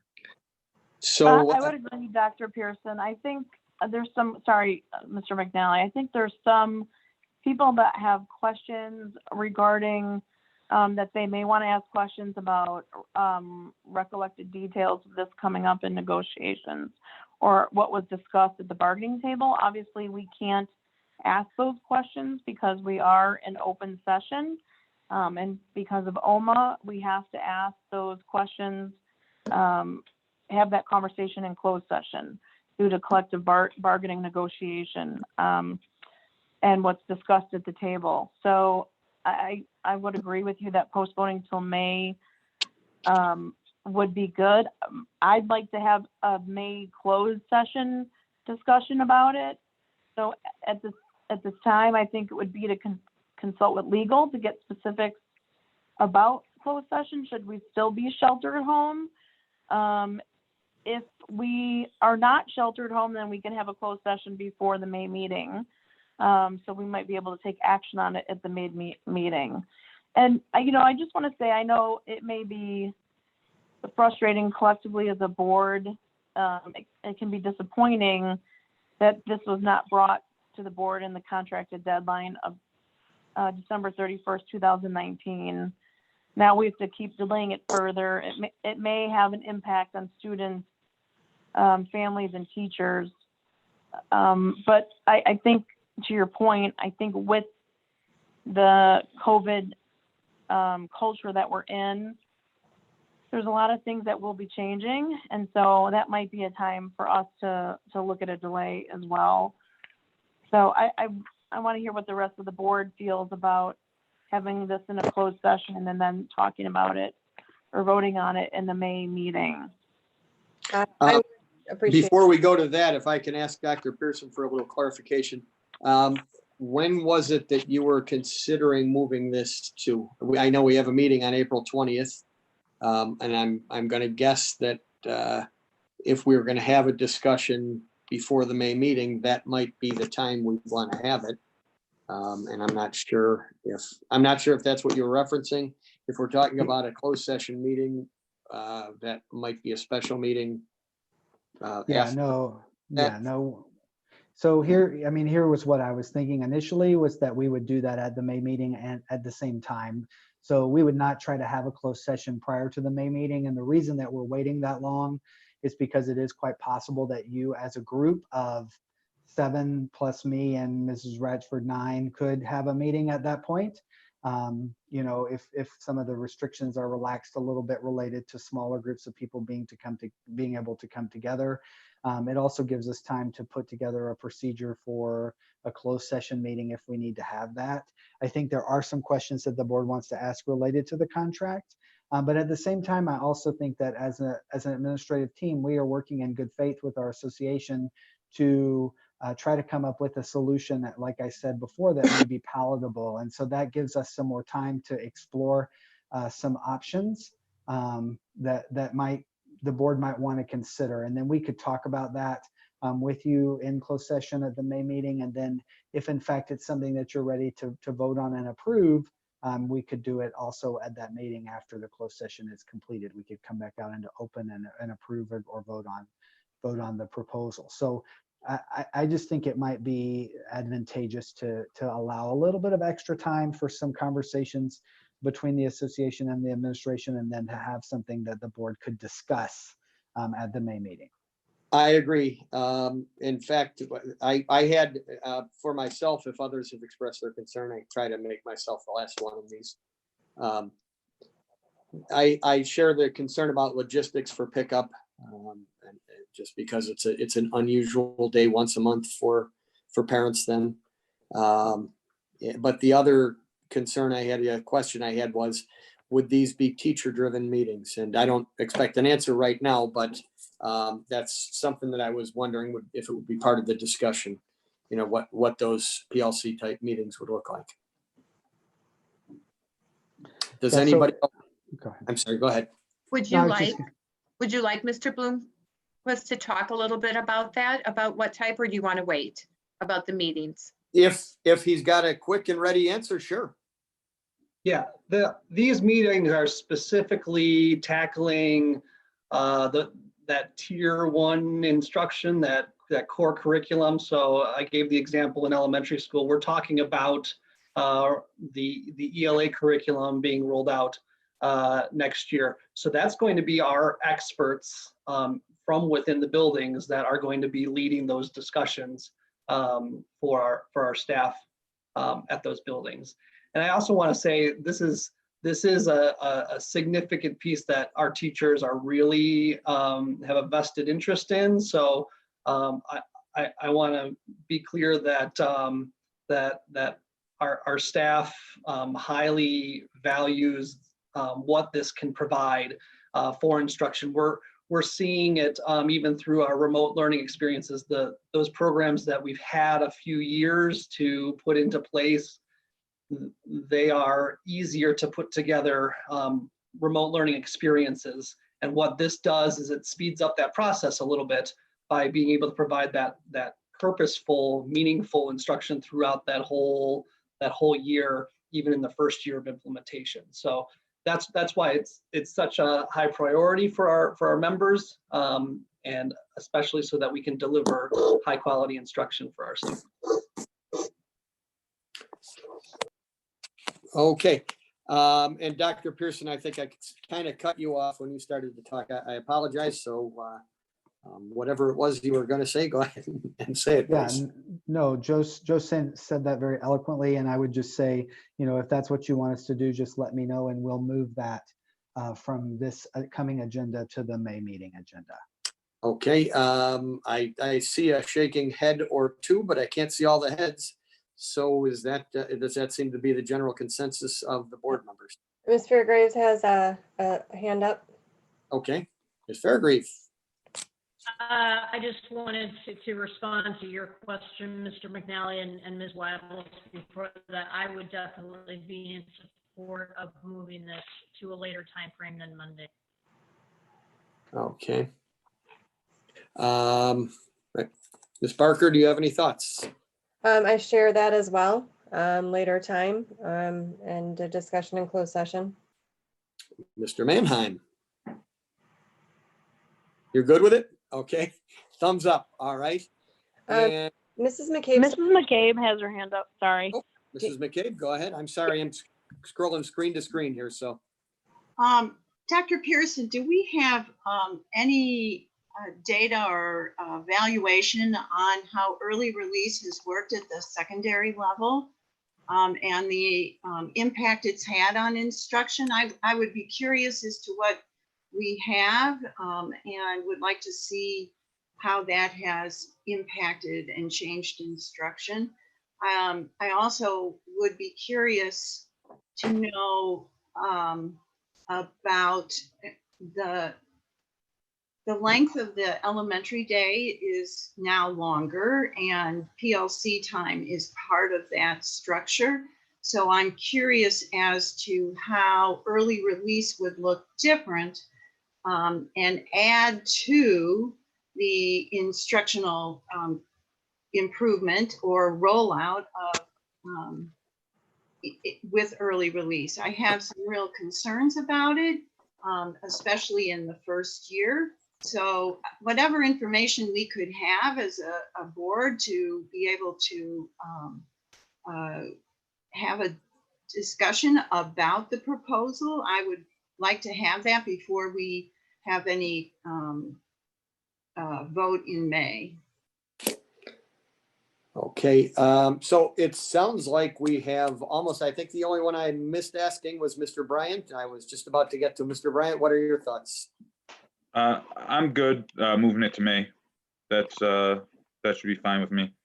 Okay, seems like by a straw poll, everybody is in agreement. That would probably be the best thing to do then. Does anybody else have any other concerns they'd like administration to take a look at and bring to us for discussion? I think we've expressed quite a few already, but okay. Seeing none, I am going to move on then. So we are now on item H, which is the Northeast Academy timeline. So again, we've seen the presentation and it is just time for us to express concerns. I will remind anyone watching that all these presentations are online. Please avail yourself. We've got a lot of time now to take a look at these kinds of things. So go to our website and look at them. Board members, any concerns on the Northeast Academy timeline? Mrs. McCabe? Okay, Mrs. McCabe. Sorry, I forgot to unmute. Thank you to Mrs. Geyer for answering a number of questions. I just wanted to clarify ahead of time that this is not considered a school, correct? This is considered a program. We've got that clarified, and we are hiring a director, not a principal. The director will be an administrator, but is not considered a principal. And all we're voting on this time for this is the timeline, and not other components at this point in time, but just what you are proposing here is the timeline for how things will move forward. Is that accurate? Yes, that's accurate. And then I think the other thing that we're looking for permission from you to do is to hire that director person for a July 1 start date. There is a significant amount of planning and preparation, including the identification of students, et cetera, for this programming that would need to be done. And we need somebody that can help us coordinate that work. So that person would take over then building and working on this plan, and then of course bringing back the different components to the board for approval. So it's conceptual approval of the timeline and then giving us permission to hire that person. And Dr. Pearson, can I just clarify one more thing? Have we? That's Ms. Weibel, is that correct? I can't see the whole. Sorry, it's Mrs. Weibel. I know it's Ms. Weibel. I have no if you visual. can identify yourselves when you're speaking, just so that I recognize voices, but not everybody will. Agreed, because I have no visual today. Sorry, thank you. Dr. Pearson, have we discussed the threshold of, as the program evolves conceptually, that it's just a program and the threshold at which it would potentially be looked at as more of a program, or is that something we want to talk about down the line? Have we identified a threshold? So I guess my question is program and more of a program. Are you talking about at what point? Like program versus school versus a third school and number of students? You know what, it really, there is a tipping point at some point where it makes sense that we would house that as a separate entity. But as I look at, one of the things that's really nice is that there are several national models for these kinds of programs across the country. I wish I could say that we were the first school district to consider doing this, but that's not the case. There are actually some really nice national models that have been in place for 15 or 20 years in some places. And I think many of those schools have started in just the way that we have, where it was a program for a small group of students, and then it expanded to a program for a larger group of students. And there's one program that I'm aware of that functioned as a program or a school within a school, an academy basically, with under the auspices of the high school for almost 15 years before it actually transitioned to a school of its own. So I think it's going to depend on kind of what are the needs and interests of the students in the building, and what are our priorities as a board and a district as we support the needs of those students. And then what does having it identified as something other than just a program or academy under the auspices of both of our high schools, does that afford us any benefit or opportunities for our students, or are we still able to meet the needs and provide the programs and services in the current model? So yeah, I could see that happening, but I would predict that that shift would happen maybe a few years down the road, maybe even beyond what our current kind of implementation timeline is for the Okay, I think that was what I was looking at, is that the timeline on it could really be expansive potentially for a shift. So the fact that we're starting it at the program level is calling it conservative for sure. Right. I have a question that kind of relates to that. It's been this Northeast Academy has been given the RCDTS Regional County District Type Schools code. How is that code different than, say, the code that East or North have? You want me to explain that one? If you could, and it's mostly Yes. for my edification. I understand the distinction we're making, but. Sure. So having a separate code means that it's considered a program through the Illinois State Board of Education.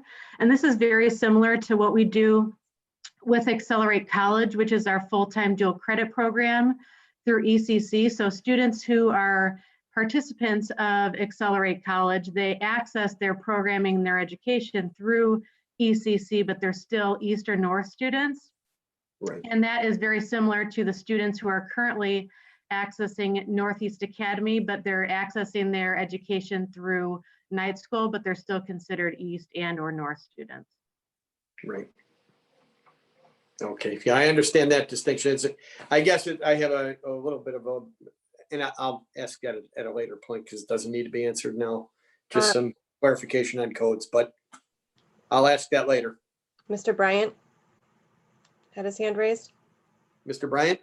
Yes, I think I would like to get a quick recap of total cost for the project. I feel that we're going to be getting, an administrator for approval today, and then a couple months more, then it's going to be a few staff members and this. So before we approve this timeline, I just, again, I'd like a quick recap of what we think the total cost of the Northeast Academy is going to be. I know that provide Dr. that. Burns does have that for you. I'm thinking she can give you a little recap and then we can put it in a email also to you or in the board packet that Dr. Pearson shares with you, so you have it in writing also. Yeah, so in the presentation that was provided in September, we broke it down into multiple years. So for 2020, 2021, we projected that we have multiple funding sources. And then let me just go to the correct slide.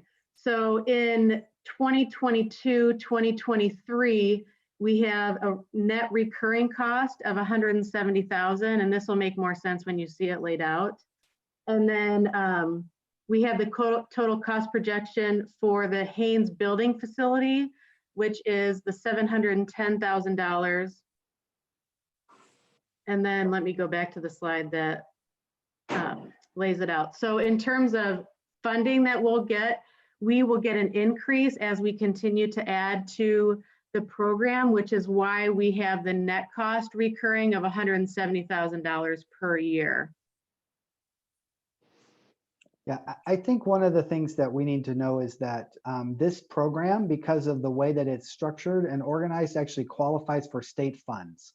So we're actually able to get ALOP, Alternative Learning Opportunity Program funding for these kind of programs. Now that funding is in the rear, so it's we have to upfront the cost, and then the following year we are reimbursed for a portion, if not all, of our expenses related to that programming. And so that is one grant source that we have for this particular kind of programming. So in addition to the fact that we are going to be having some program costs, we actually have an additional revenue source related to this program that we wouldn't have if we didn't have a program like it in our district.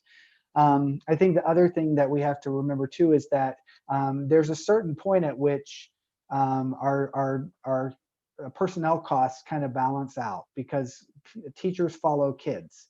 So if 100 kids move from the high school to Northeast Academy, for example, for programming, technically that's about 4 teachers worth of students.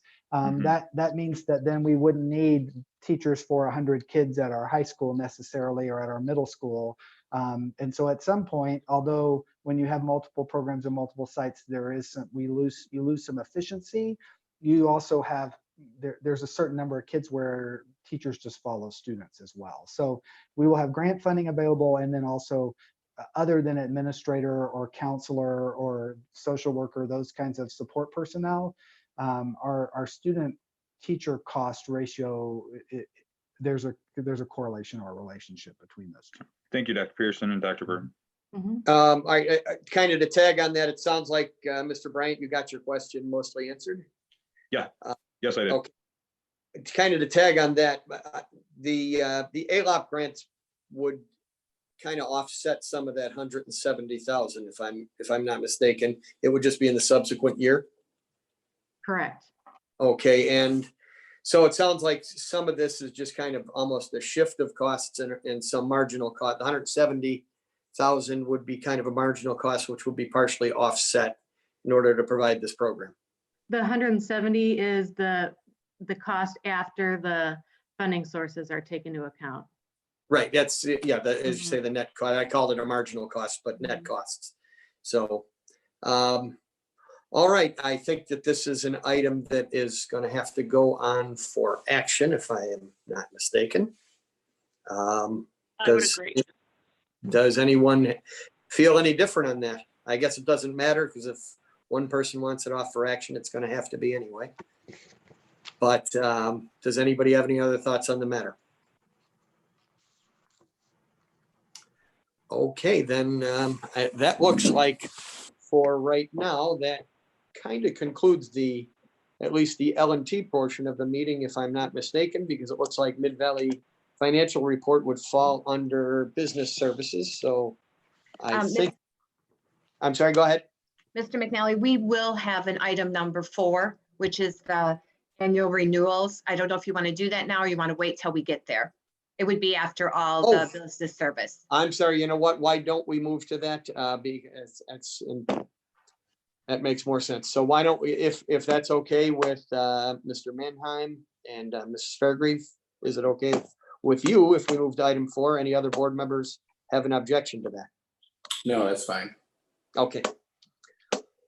All right, then item 4 is annual renewals recommended for consent. So again, we have seen all those. Those have been, those are the kind of the items that we talked about before that are recurring items that that we could talk about, I guess, but we've talked about them quite a bit, and they are just items that are recurring. Yes, they are items we have purchased that were just reoccurring for next year. Okay. So does anybody have anything they wanted to talk about with those items? Okay, then we put that on as well, and we were recommending that for action separately. Am I correct? Was that? That one would be for consent. For consent. All right. I'm sorry. Okay. And I believe now, unless somebody corrects me again, and I'm willing to be corrected again, but unless somebody corrects me again, now we are moving on to what would be considered the business services portion of the meeting. Yes. So here's the baton. So, Mr. Mann, take it away. We appreciate that. And as Mr. McNally said, welcome to our joined committee meeting tonight. I'd like to welcome the business service team to the table. So we will lead off with item I, which is the Mid-Valley Financial Report for February. I believe Melissa's on with us. Yes, I am. So Nancy is reporting that revenue is trending higher than last year at the same time, and that's mainly due to higher receipts from tuition, local funding and ALOT funds as well. She's also reporting that expenditures are trending behind the prior year. And again, as reported before, this is primarily due to a decrease in payments to the district relating to how the IDEA flow through has changed for this year. She'd also like to report that she is now reporting month-to-date comparison with the prior year for revenue and expenses on her financial report. And other than that, Nancy reports no concerns at this time. Excellent, thank you. Any questions or comments? All right, that'll be it for information on Monday. Next item, D303, financial report for February. Okay, let's see. Revenue continues to trend ahead of the prior year. The state continues to make the regular evidence-based funding payments. Please note, though, that the state currently owes the district $2.6 million, with $1.3 million being 60 days or more outstanding. And the outstanding portion is predominantly categorical payments and other funding. It's not EBF. They are up to date on all their EBF payments.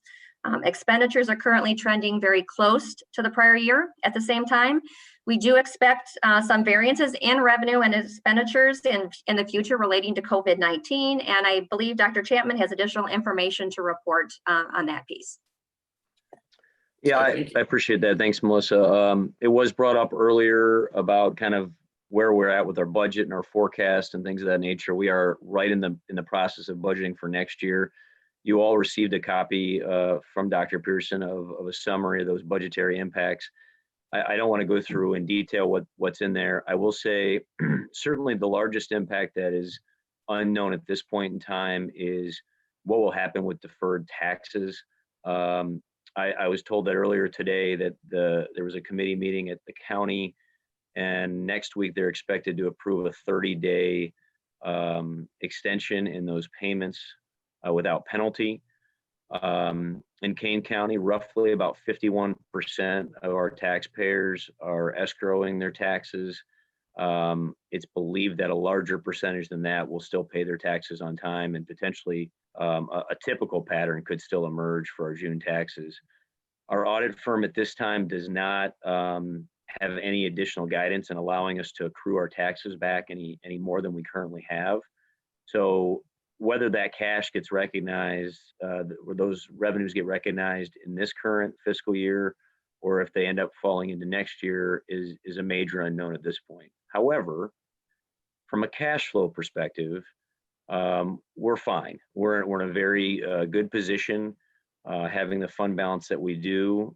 Many districts are not in that position and are concerned about having to issue tax anticipation warrants. That even if the deferred taxes don't hit and we only get half of our tax revenue in this fiscal year, we will not be in any jeopardy of having to issue tax anticipation warrants. So while we don't have all the answers right now, I think that there's no concern from the board level in terms of cash flow. From a state level, we do expect EBF funding to continue to flow. That's what we've seen from the state superintendent as guidance to us. Categorical payments, I believe, will flow similar to what we've seen during the Great Recession, where I wouldn't be surprised if we don't recognize another categorical payment this year, and maybe we'll get one more. So that's different than what we talked about before. Interest income rates, as you know, have fallen, but we at the district take what's called a laddered approach with our cash flow. So we're still locked into some long-term investments that are very high yield. So that will not be an impact through this year. And then on the revenue side, on local revenue, I would say we will be reimbursing families, have started to, for all-day kindergarten, early childhood services not provided. And certainly should we see things like spring sports canceled, IHSA has not gone there yet. Certainly we'll have other, I wouldn't call them necessarily reimbursements, more of credits issued for future is what we're trying to do. So there will be revenue that will be lost in this fiscal year as well. All that being said, our expenditures are actually trending much better and will continue to. Our variable costs in salaries and payroll, we're still continuing to pay our base pay and stipends per guidance from ISB as we're required to, but all those extra pays, when there's extra routes taken on buses, substitutes, things of that nature, That's around $250,000 a month in terms of savings, in terms of expenses not going out. We'll talk later about some of our contracted services and savings in that area. But overall, as a district, we're in a good position to close this fiscal year. And as we get through the end of the next couple of weeks, we'll start focusing more on budgeting for next year and how those shortfalls in revenue that we expect to come into next year might impact our expenditures. So, sorry, I was a little bit long-winded, but hopefully I covered what you were looking for in terms of where we're at. Ms. McCabe. Thanks, Dr. Chapman. That was really good. I don't know why there's feedback. Do you think there's a way to put that together, or I'm going to suggest a video, but I don't know, so that the community knows, because I think we are in such a strange time, and people are going to begin to start thinking about the finances and how it might impact them with their kids in the school district. Do you think there's a way we could put something together that could be easily understood for our community as we go through this? I know it's going to change, but maybe knowing that, first of all, we were in great financial place to begin with, so they're going to start hearing about other districts. So is that a possibility of putting some communication together that not just our parents could hear, but also our community folks, because this will impact their thinking, I think. I think that would be a good idea, if I can second that before Dr. Chapman jumps in. Something that might be bullet pointed. I think because the private sector has or will tighten their belts and potentially even shutter companies. We just want to reassure, and I think this is what Mrs. McCabe is trying to say, that we just want to reassure our public that not only were we in excellent financial standing, but the impact because of our Tier 4 standing and compared to other districts that are different tiers won't be as substantial as some may think. So was that what you were trying to say, Mrs. McCabe, in a nutshell? Yeah, I think just getting the community to understand all the where we're at and what might happen in the near future. So a little PR piece about how the sky isn't quite falling in D303 financially. Dr. Chapman, what do you think? Sure. I mean, I can do whatever. As a CFO, I'm not a big fan of being out in the front here, but I'll do whatever you as a board would like me to do. And I'm sure Carol and Matt and Dr. Pearson can coach me, and we can Well, we're certainly put actually something. working on our annual report. And so maybe that's the place to put it.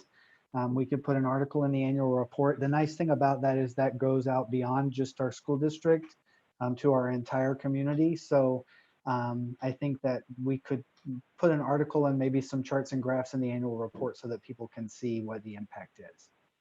I like the fact that reaches a broader audience. I think that would be a good idea, just as long as there's simple bullet points along with it, more than just charts and graphs as well. Well, an article and charts and graphs. Okay. Simply stated, I just don't want it to be too financially heavy. You know what I mean? But thank you, Ms. McCabe. That was a good point. Great point. All right, everybody good? All right. So our next two items, that's for information as well. Our next items, Mr. Smith, our technology. We're going to move up, obviously, with our new e-learning. We need to move up some Chromebook replacements and then purchase some additional Chromebooks. So the first item on your agenda is the typical yearly Chromebook purchase we look to do, where we have our device rotation, as you saw in the 5-year technology outlook a few months ago. And this would be the replacement for the devices that were brought into service early in the 2017 school year. Any questions or comments pertaining to this one? Nope. All right, we'll put that on consent then. So then item L, purchase of additional 300 Chromebooks. So in anticipation of possible delays in manufacturing of the larger purchase and to help with our spare pool, which has been completely depleted by putting devices in the hands of students that we hadn't to this before recent events, we were able to locate pretty much what we know of as the last 300 devices available in the area that met the needs of our students, and we're looking to add those to our fleet as well. Any questions or comments? Ms. McCabe, do you have? Yeah, sorry. Matt, how did it all go? Were you? We heard good news about how you distributed it to our younger students. Are you feeling pretty positive about how it's all worked out for the kids who aren't typically having those Chromebooks?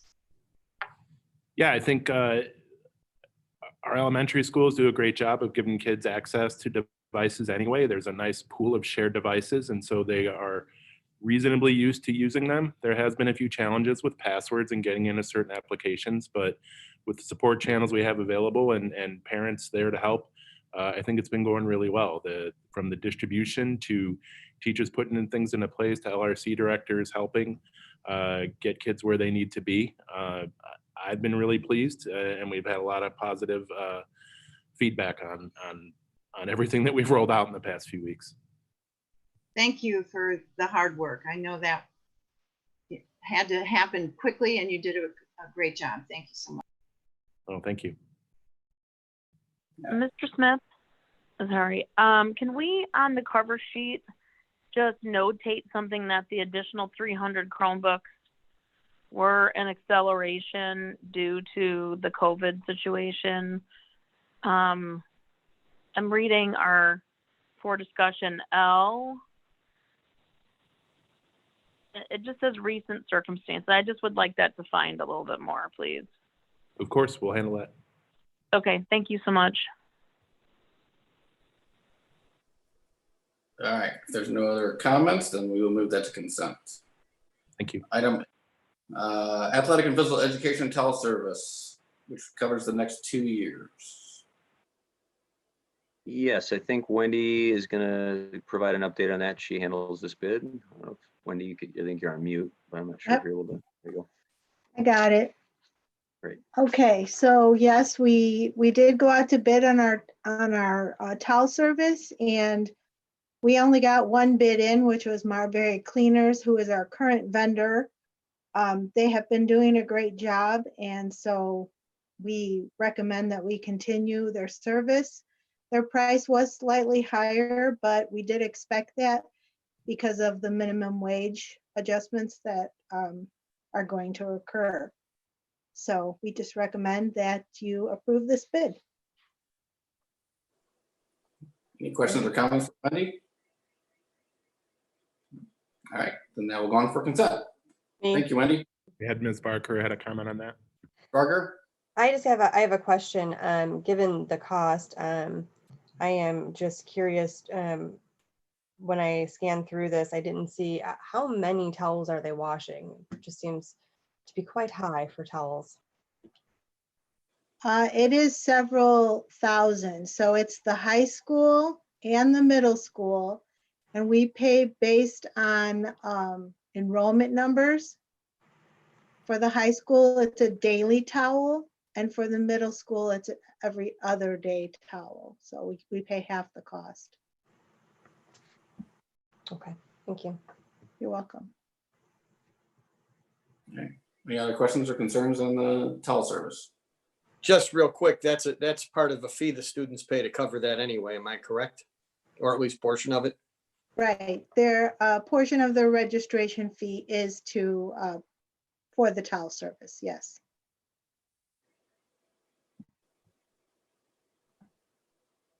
All right, we're good now. I apologize, I can't see everybody's images. All right, item N. What's that?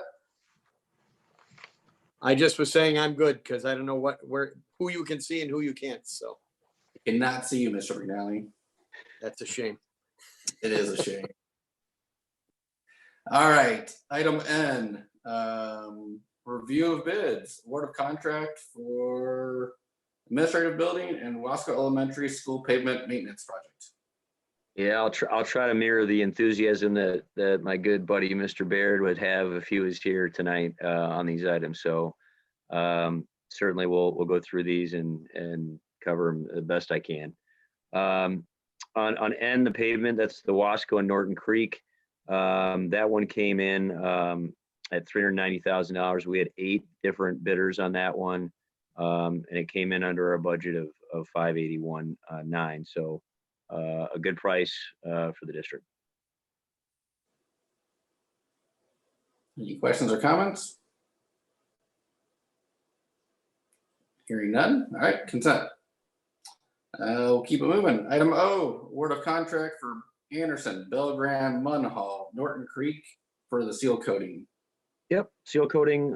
Patriot was the winner on that one. We had a total of 6 bidders, and that came in at a shockingly low $26,800. Our budget there was $135,900. So another good result for us. Yeah, very good. Any questions or comments pertaining to the seal coating? And we have, I'm just sorry, Mr. Mann, we have used Patriot before, so we're not concerned in terms of. Yeah, they've done wonders for us. Yeah.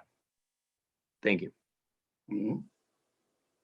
All right, hearing nothing, consent. Item P, rejection of bid for the St. Charles East Culinary Arts remodel. Yeah, this came in, we had 3 different bidders, but it came in well above budget. It came in at $450,000. It was determined not to be a priority at this time. Any questions or comments? My only question is, do we have to put a rejection into action? No, it can go on consent. Well, not consent, but yeah, you have to take action, but it doesn't have to be under action. Okay, so it can be under consent. Correct. Correct. Okay, thank you. That was my question. Are we good on the rejection? Sorry, I have one other question. Do you know, Dr. Chapman, at what timeline you might revisit that? Is it going to go back on the CAP plan for a year from now or 2 years from now, or do you know? You know, this was right when Mr. Baird was heading out. I'm not sure exactly. I don't know, maybe Dr. Pearson might or Mr. Van, but I wasn't part of that. I can answer it. We actually would like to wait until we get our facility master plan back before we go to this kind of expense to remodel that particular space. It was on the capital plan 5 years ago, which is one of the reasons why it came up above the price or what we expected to spend, because we used the numbers from what it would have cost 5 years ago. But I also feel like with our program evaluation, as well as our kind of physical space evaluation that we're doing right now with all of our facilities, that it would be more appropriate to wait until we have that information back before we choose to spend $500,000. Yeah, I think it's prudent. It's a good decision. Yep. All right, thank you for the recommendation. Okay. Hand raised.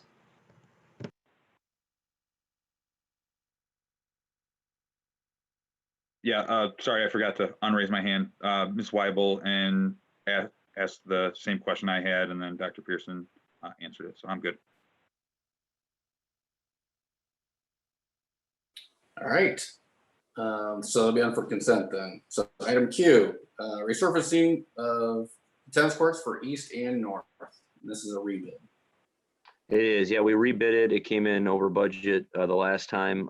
It's still coming in over budget. It came in at $197,000, budget at $133,400. Pretty much the issue here is U.S. tennis courts really about the only game in town. They're a quality provider, and the price is the price. So the work does need to get done, and so we're recommending for approval. Any questions or comments pertaining to the tennis court resurfacing for both high schools? Hearing none. All right, we'll have that on for consent. All right, that takes us to item R, food service COVID-19 contract amendments. Dr. Chapman? Yeah, and I'll just say up front, this is a bit of a messy topic. I typically like to come in and have it nice and tight and neat, and this is just one that has evolved greatly over the last 2 weeks. So bear with me on this one, and certainly ask whatever questions you have. Hopefully you all saw the email I sent out earlier this morning, providing you with the update on the organic life. I think we'll start with the Quest high school contracts first. But just at a high level, neither of these contracts had any kind of provisions or anticipated a situation such as we're in with COVID-19. Due to that, we're required to come back and do an amendment if we want to continue to receive reimbursement in any way, shape, or form. I would also like to just add at the front end of this, I am extremely proud of the service we've received from both Organic Life and Quest through this process. They have been extraordinarily responsive. Just their service has been top notch, providing whatever we need through along the way. So the best part about all this is the kids in our community that need the meals are getting them. As Dr. Pearson alluded to earlier this evening, we've expanded that service, and very proud of the fact that we have what I would call 2 quality vendors participating with the district. So that being said, the contract for Quest, there's 2 in there. One of them was like a short-term fix. The first one, basically just to say, hey, let's agree that you're going to continue to pay whatever our food costs are, plus a 5% administrative cost. So that was pretty much necessary in order for them to, continue to do services. They took our word for it. They're moving on, but of course we want to put something in writing. The next agreement that they're asking us to pursue is related to this extended time frame that we're under. When we thought it was a 2-week period, it was kind of like, let's just get this done and move on. Both of these agreements have gone through attorney approval, and they're very comfortable with. You'll notice in the second longer term agreement, there's even language in there that talks about payback if they receive any kind of assistance that compensates them above. They're not looking to profit or to make money. As a reminder, because the high school program is off the National School Lunch Program, we were part of a commission-based structure. So we had no expense, we had no risk, and we were getting commissions of between $5,000 and $7,000 a month paid to us. Obviously, without sales, there's no commissions. So all that revenue that we would be receiving is gone. And then the opposite's true. They're providing now service, and they have no way to cover those costs. Just a couple things that I want to let you know about Quest and conversations I've had with their president and CEO. They have done several things to try to help mitigate their costs. Their CEO has actually forgone his entire salary, and they've asked all their managers to take 25% pay cuts. All of these contracts that we're talking about, the organizations have taken some kind of reduction in their own, I would say, C-level, corporate level staff, and all of them have furloughed their hourly staff that are not being utilized right now. So that's important to know. Quest has also applied for a loan program that was just issued as soon as they could, which would allow for them to recover 8 weeks worth of revenue. And if they are given that money or awarded that money, that's money they would be able to essentially offset some of their costs. Again, as the contract indicates, they're not looking to make money, they're just trying to cover their costs. The last thing I'll say on Quest is, it's not in any of the agreements you're looking at tonight and explicitly. Some of their clients have offered to provide compensation to help make their staff whole for a certain period of time. That's not required. There are some of their clients that are not doing it. There are some that are. Our weekly cost for staff, if we were to have them all here, on site doing their normal job, is about $16,500. When they go on unemployment, they're getting just slightly less than half of that, which most of their staff are. should you choose to decide to try to make them whole for a period of time, a week or two, we essentially would pay Quest the amount of money, and they would issue a check directly through their employees through payroll. They do it in a lump sum for like a week so that the employee would get those funds in, and then they could go back onto unemployment again. But again, that's just a choice. I've said a lot, so before we move to Organic Life, I just wanted to see if there are questions regarding the Quest contract.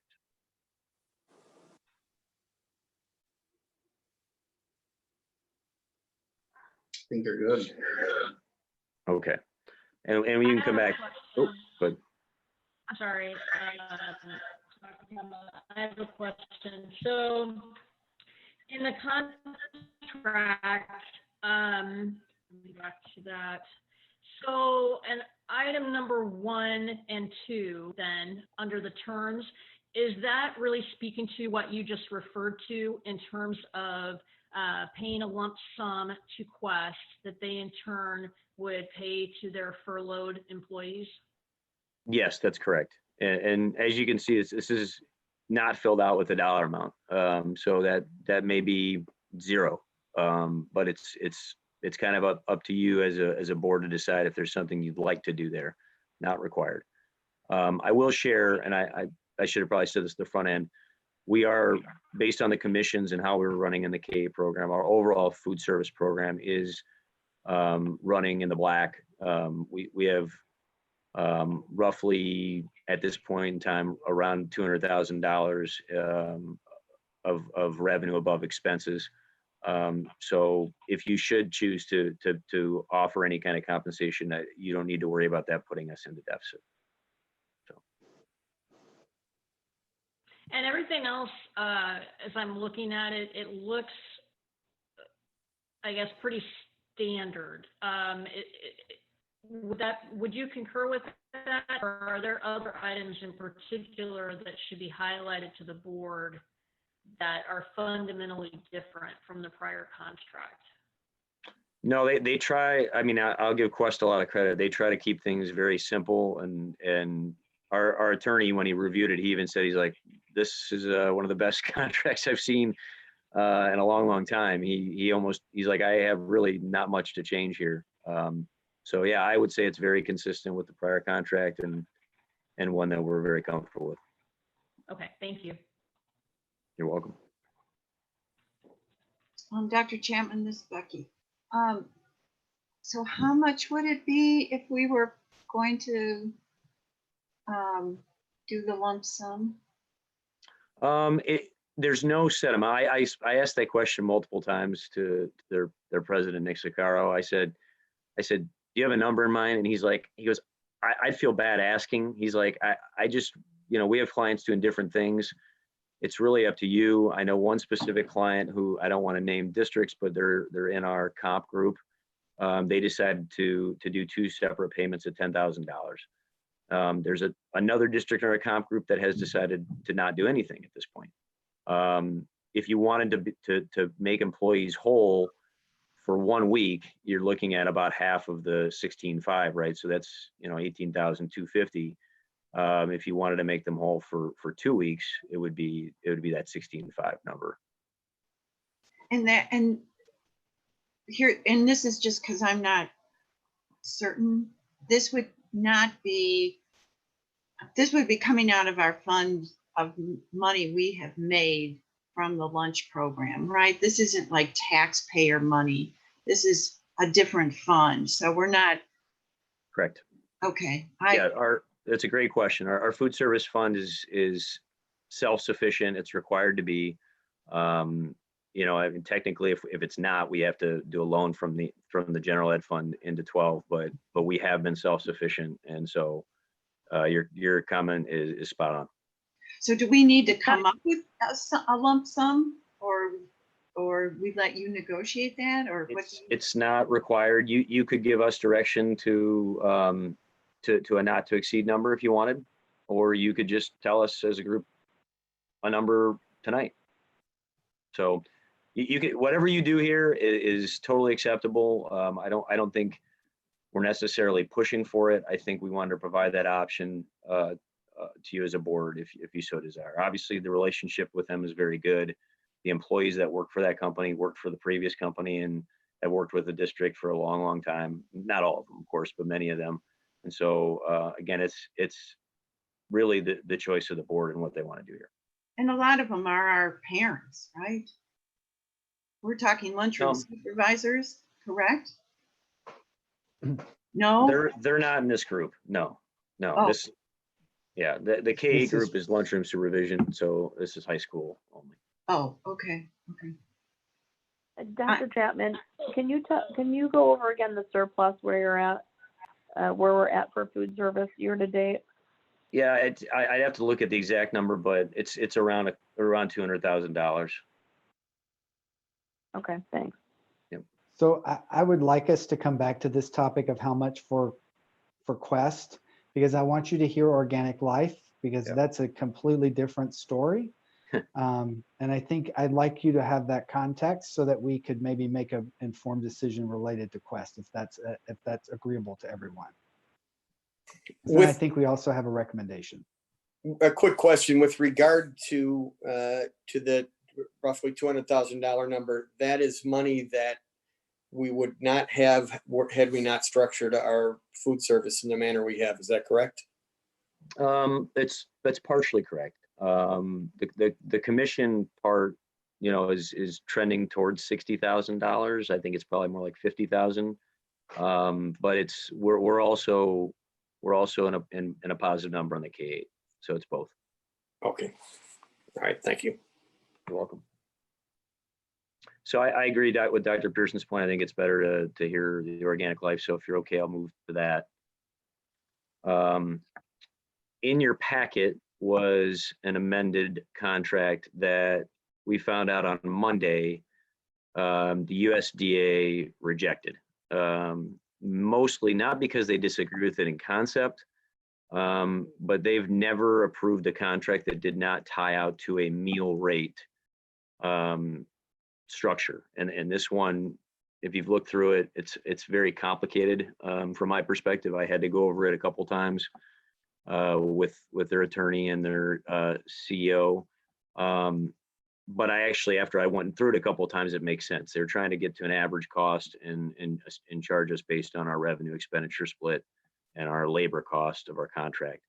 That being said, I had a conversation yesterday with ISB with a gentleman by the name of Dean Held, and went through, and the revised contract that you see that you received today via email is a much simpler model. It basically is, here's your meal rate right now for breakfast and lunch. We're going to add $1 to that. Plus, we're going to charge you for any direct labor cost increases. So the staff that are working right now at our sites and distributing, preparing those meals, we would get a direct charge for that. And then any other additional overhead costs that they were not currently incurring. That's the gray area that I don't know that I have a real good sense for what that number is going to look like until we get our first invoice. But the benefit of where we're at right now on the reimbursement side is once we amend this contract, we can claim under what's called the summer seamless option that was released, and it's under emergency circumstances, provides for reimbursement rate for any meal served to anybody up through the age of even 21. I know it's to 18, but technically we have some students that we serve that are 21. Anyone who comes through who gets a meal, we can claim it. Without any of the requirements, they've all been waived in terms of on-site reviews and things of that nature under the pandemic. So our revenue will come in at a much higher rate on those reimbursements than what we experienced prior, because we were only claiming free and reduced meals. Additionally, just a real quick touch back to the high school, we of course couldn't claim any of those meals before because we weren't on the program. We can actually claim those meals now. We can claim our high school meals as well. So again, that's another piece of this on the revenue side.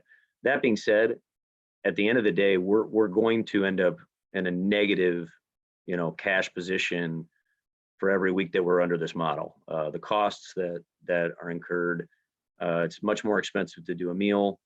than it used to be under the old model because you had the volume, and we are not heavy in terms of our participation. If we were a 60, 70, 80% free and reduced community, we'd be getting more people coming through. There'd be more meals being served. There'd be more on the reimbursement side. But at our meal rate, we're probably not going to see enough reimbursement to net to a positive. That being said, I don't expect it to be a huge deficit number. We don't have a whole lot of time left in the school year, so our exposure is limited. I couldn't even tell you a number that I think it's going to be because there's just so many different variables in this process. But this is probably the best contract, the best amendment we can do to start being able to get that reimbursement back in on the K-8 side.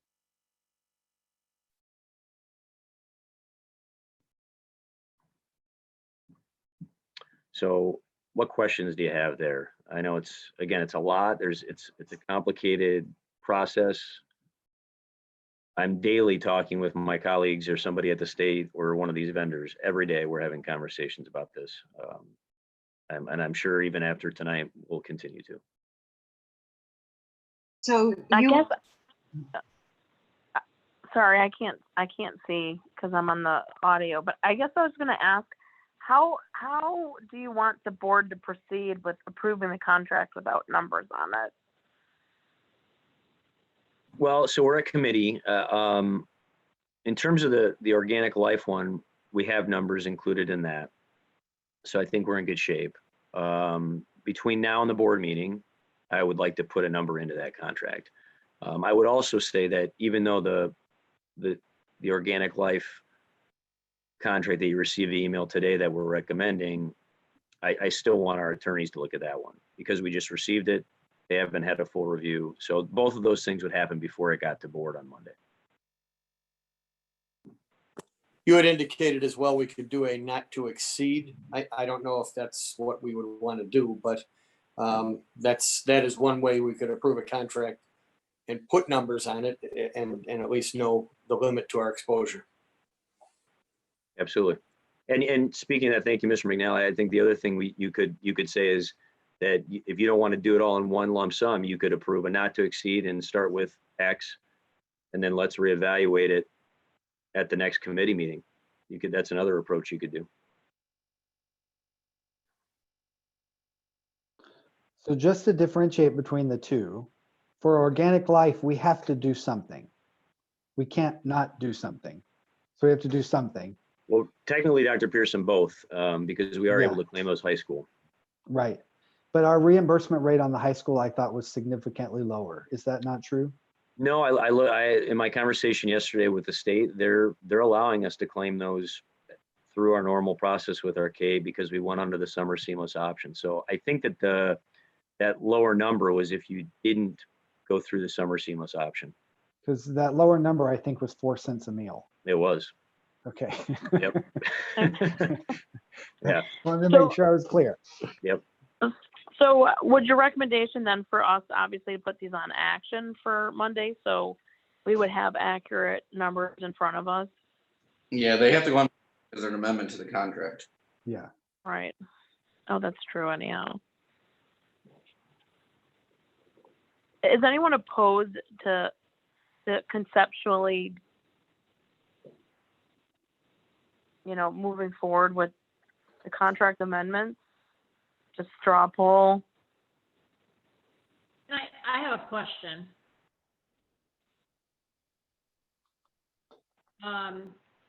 So Dr. Chapman, I want to make sure I'm understanding correctly.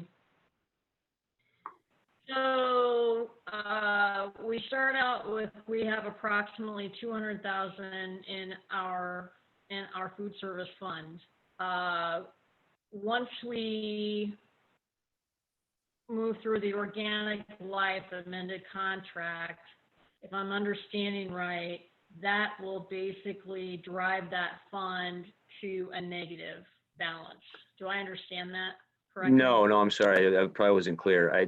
I think no matter what you do with both of these contracts, I still don't expect there to be enough exposure out there to drive us to a negative in our food service account. I think on a weekly basis, I think we're going to start seeing some deficits in terms of money in, money out, or a monthly basis is probably a better way to look at it, but not to the degree that we would erode that surplus.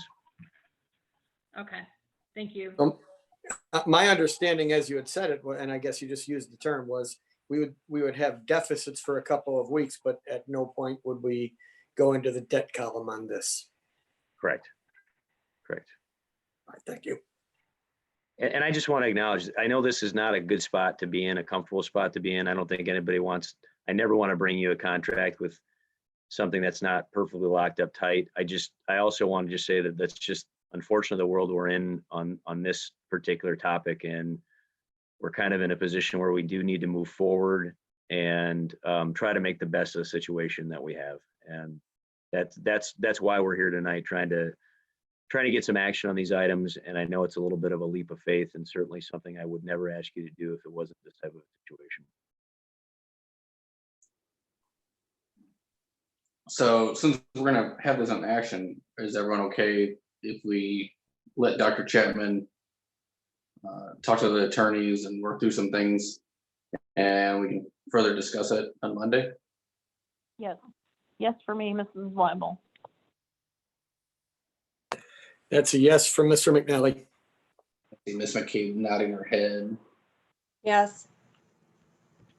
Okay. Dr. Bryant? Pearson, Dr. Pearson, you mentioned that you have a recommendation on this. What is that your recommendation? That we, Yeah, that Go we'll ahead. bring back a contract to you on Monday. And then we also, I think we have a recommendation for how much for Quest as well. And we'll just include that in the contract for Quest, and we can talk about it Monday as well. excellent. Okay, I'm good with that. And Mrs. Perry? Yes, I'm good. Yes, okay. All right, then Dr. Chapman, I believe you have your kind of marching orders to work on that for us on Monday. Great, thank you. Then our last item for business services is COVID-19 impact to outsourced transportation services. Yeah, so this is similar to our food service in the fact that this is not something we're required to pay. There was never anything in the contract that said that we had any minimums, or this is what would happen in a situation where schools are closed. We have we have our own in-house, of course, transportation services, and we also do a large portion of our special education routes in-house, but we do outsource by route to 2 different transportation providers, First Student and Spare Wheels. At this point in time, First Student has not engaged us in a conversation about any financial assistance. Spare Wheels has. However, Spare Wheels hasn't given us any kind of formal request. Geneva is actually in the same spot we are. They use Spare Wheels, actually maybe their only provider, but more predominantly than we do. And we had a joint webinar call, video call with their president and CEO late last week. I think it was, or maybe it was Monday, excuse me. And basically they have also laid off all of their employees. They're in furlough. They're not taking a salary. Their communication to us was, we need cash within the next 60 days or we may be going out of business. Obviously losing a player in that game is not good. It's not good for competition. Obviously for those individuals who work for the company, that's not good. However, I don't have a request right now. I don't have a request in terms of what we talked about was, would you issue, allow us to bill you, pay your bill, which we could claim, by the way. The state is allowing us to continue to claim those costs. It would be a much reduced rate. We get the 80% factor in the special education. And then provide us with a credit next year. From a cash flow perspective, that's very desirable for us. I'd rather be spending out of this year's budget than next year's. But I still don't have a formal request for you. So for tonight, I think I'm just going to leave it as, think about this. I probably will have a request for you at the April 27th meeting in regards to something for transportation. So if there's any questions tonight, I can certainly answer it for you. But at this point in time, we are not paying anything out and we don't have a formal request to do so. Does anybody have any questions, Dr. Chapman?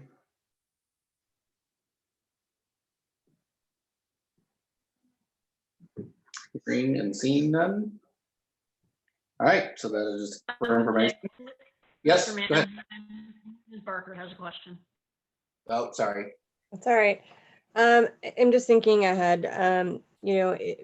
There was a directive that we are supposed to pay our providers, our service providers, because transportation is considered a service in sometimes. Does that put us in a situation where we do need to, pay this transportation outsourcing? I mean, Dr. Pearson can jump in and correct me if I'm wrong, but as I read the guidance, it was suggested, it was recommended to do so, but not required.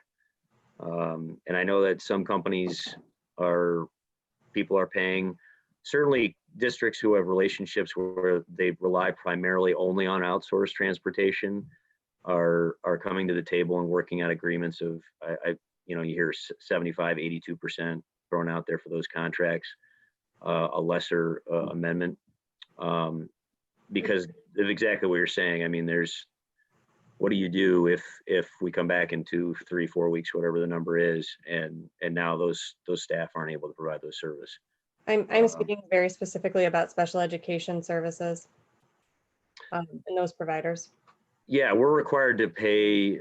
Let's just say there's transportation embedded into a private tuition bill or an outside placement. We are required to pay those. In this particular case, because it's not that, we're working directly with the transportation company. It's not required. Okay, thanks. You're welcome. Mr. Mannheim, so is this item then an FYI or a push to April 27th, or how are we categorizing it? Both FYI, and we'll probably have more of an update in a few weeks from Dr. Chapman. Okay, sounds good. Thank you. You're welcome. All right, that concludes the business service portion. Mrs. Fairgrave, do you have anything else to add? No, I am good. Thank you. Okay. All right. Then item 5, any future agenda items? Yeah, we will have a few things, a lot of food service next time. So between our renewals for our contracts, we'll also have a recommendation for prices for our actual charged meals. We'll also have our a la carte prices, we hope anyway, we can get those through. All at those meetings. And then also we'll have our school resource officer contract, which will be up, looking for a 3-year on that. So I think there's probably a couple other items through IT and building and grounds, but those are a few of the items that we'll have at our next meeting. Yeah. Excellent. All right. Unless there's anything else. Before you adjourn, can L&T do their future agenda items, please? What I was just stopping Oh, in to sorry. say. L&T does have, we kind of passed the torch in the middle of that, so I held off our future. Let's go on. Time for you, Ed. Well, this meeting, all the timing for this meeting goes to business services, just so you know. For April 20th, we have high school math, Empower update and resources, primary elementary class sizes, and renewals. We have AVID, and we're going to have some other potential items, and looking right now into May, because normally that's what we'd be doing. We're also looking at all-day kindergarten, college and career platform conversation, and possible middle school math pilot. And again, there may be additional items. We are a little backed up because of circumstances. So, but fortunately, we're able to use this time and able to get these meetings in, at least in this fashion, so that we can get a lot of these things, the more important things, discussed. Becky does have her hand raised, Mrs. McCabe. So with L&T, since this time we were in a hurry and needed to get things onto the agenda, the presentations ahead of time were very helpful as a board member. Is that going to be our practice, or will we still be able to have the presentation done if we're still going virtual? For my part, I kind of prefer doing it this way, as long as everyone has access, the public has access.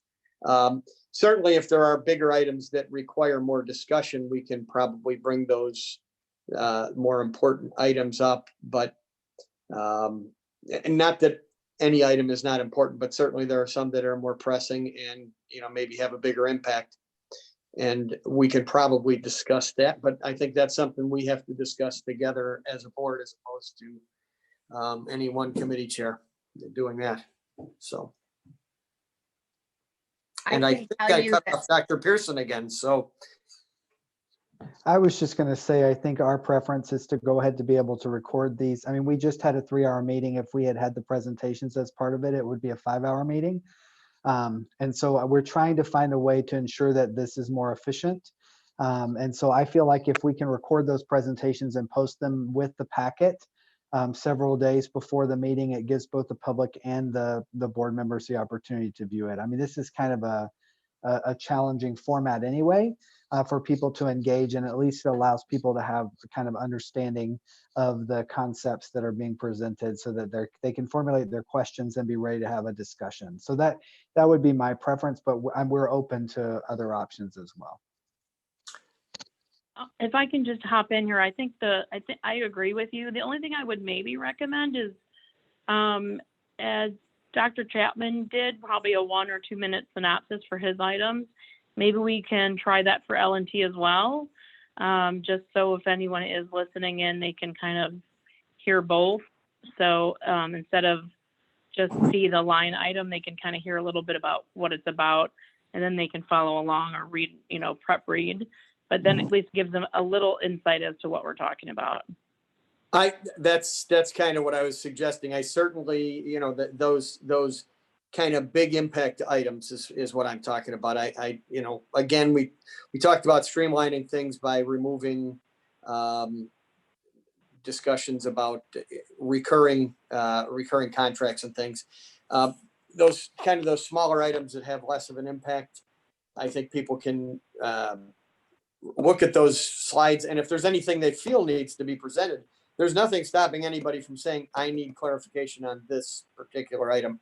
But I think putting together those presentations, I think it's a more difficult prospect for people who are doing that, and more time consuming. And I think then to ask them to come in and do this in a virtual format, and for big long presentations, my own preference would be kind of as we've done it tonight. And I think it kind of forces board members a bit to then know what's going on before we get here. So all right. Well, I was going to just say, I really want to thank the board for their comprehensive participation today. And of course, Dr. Pearson and staff for all their preparation. I really appreciate all that. Sorry, who did I cut off? I didn't know. I don't think anybody. I was just about ready to ask Nick, Jillian, and Heidi if they wanted to adjourn this all together. So, because I think we're just about at the end here. So I'm good. I'm good. Let's do it. All right. Then I think we're done. 7:49. 7:49.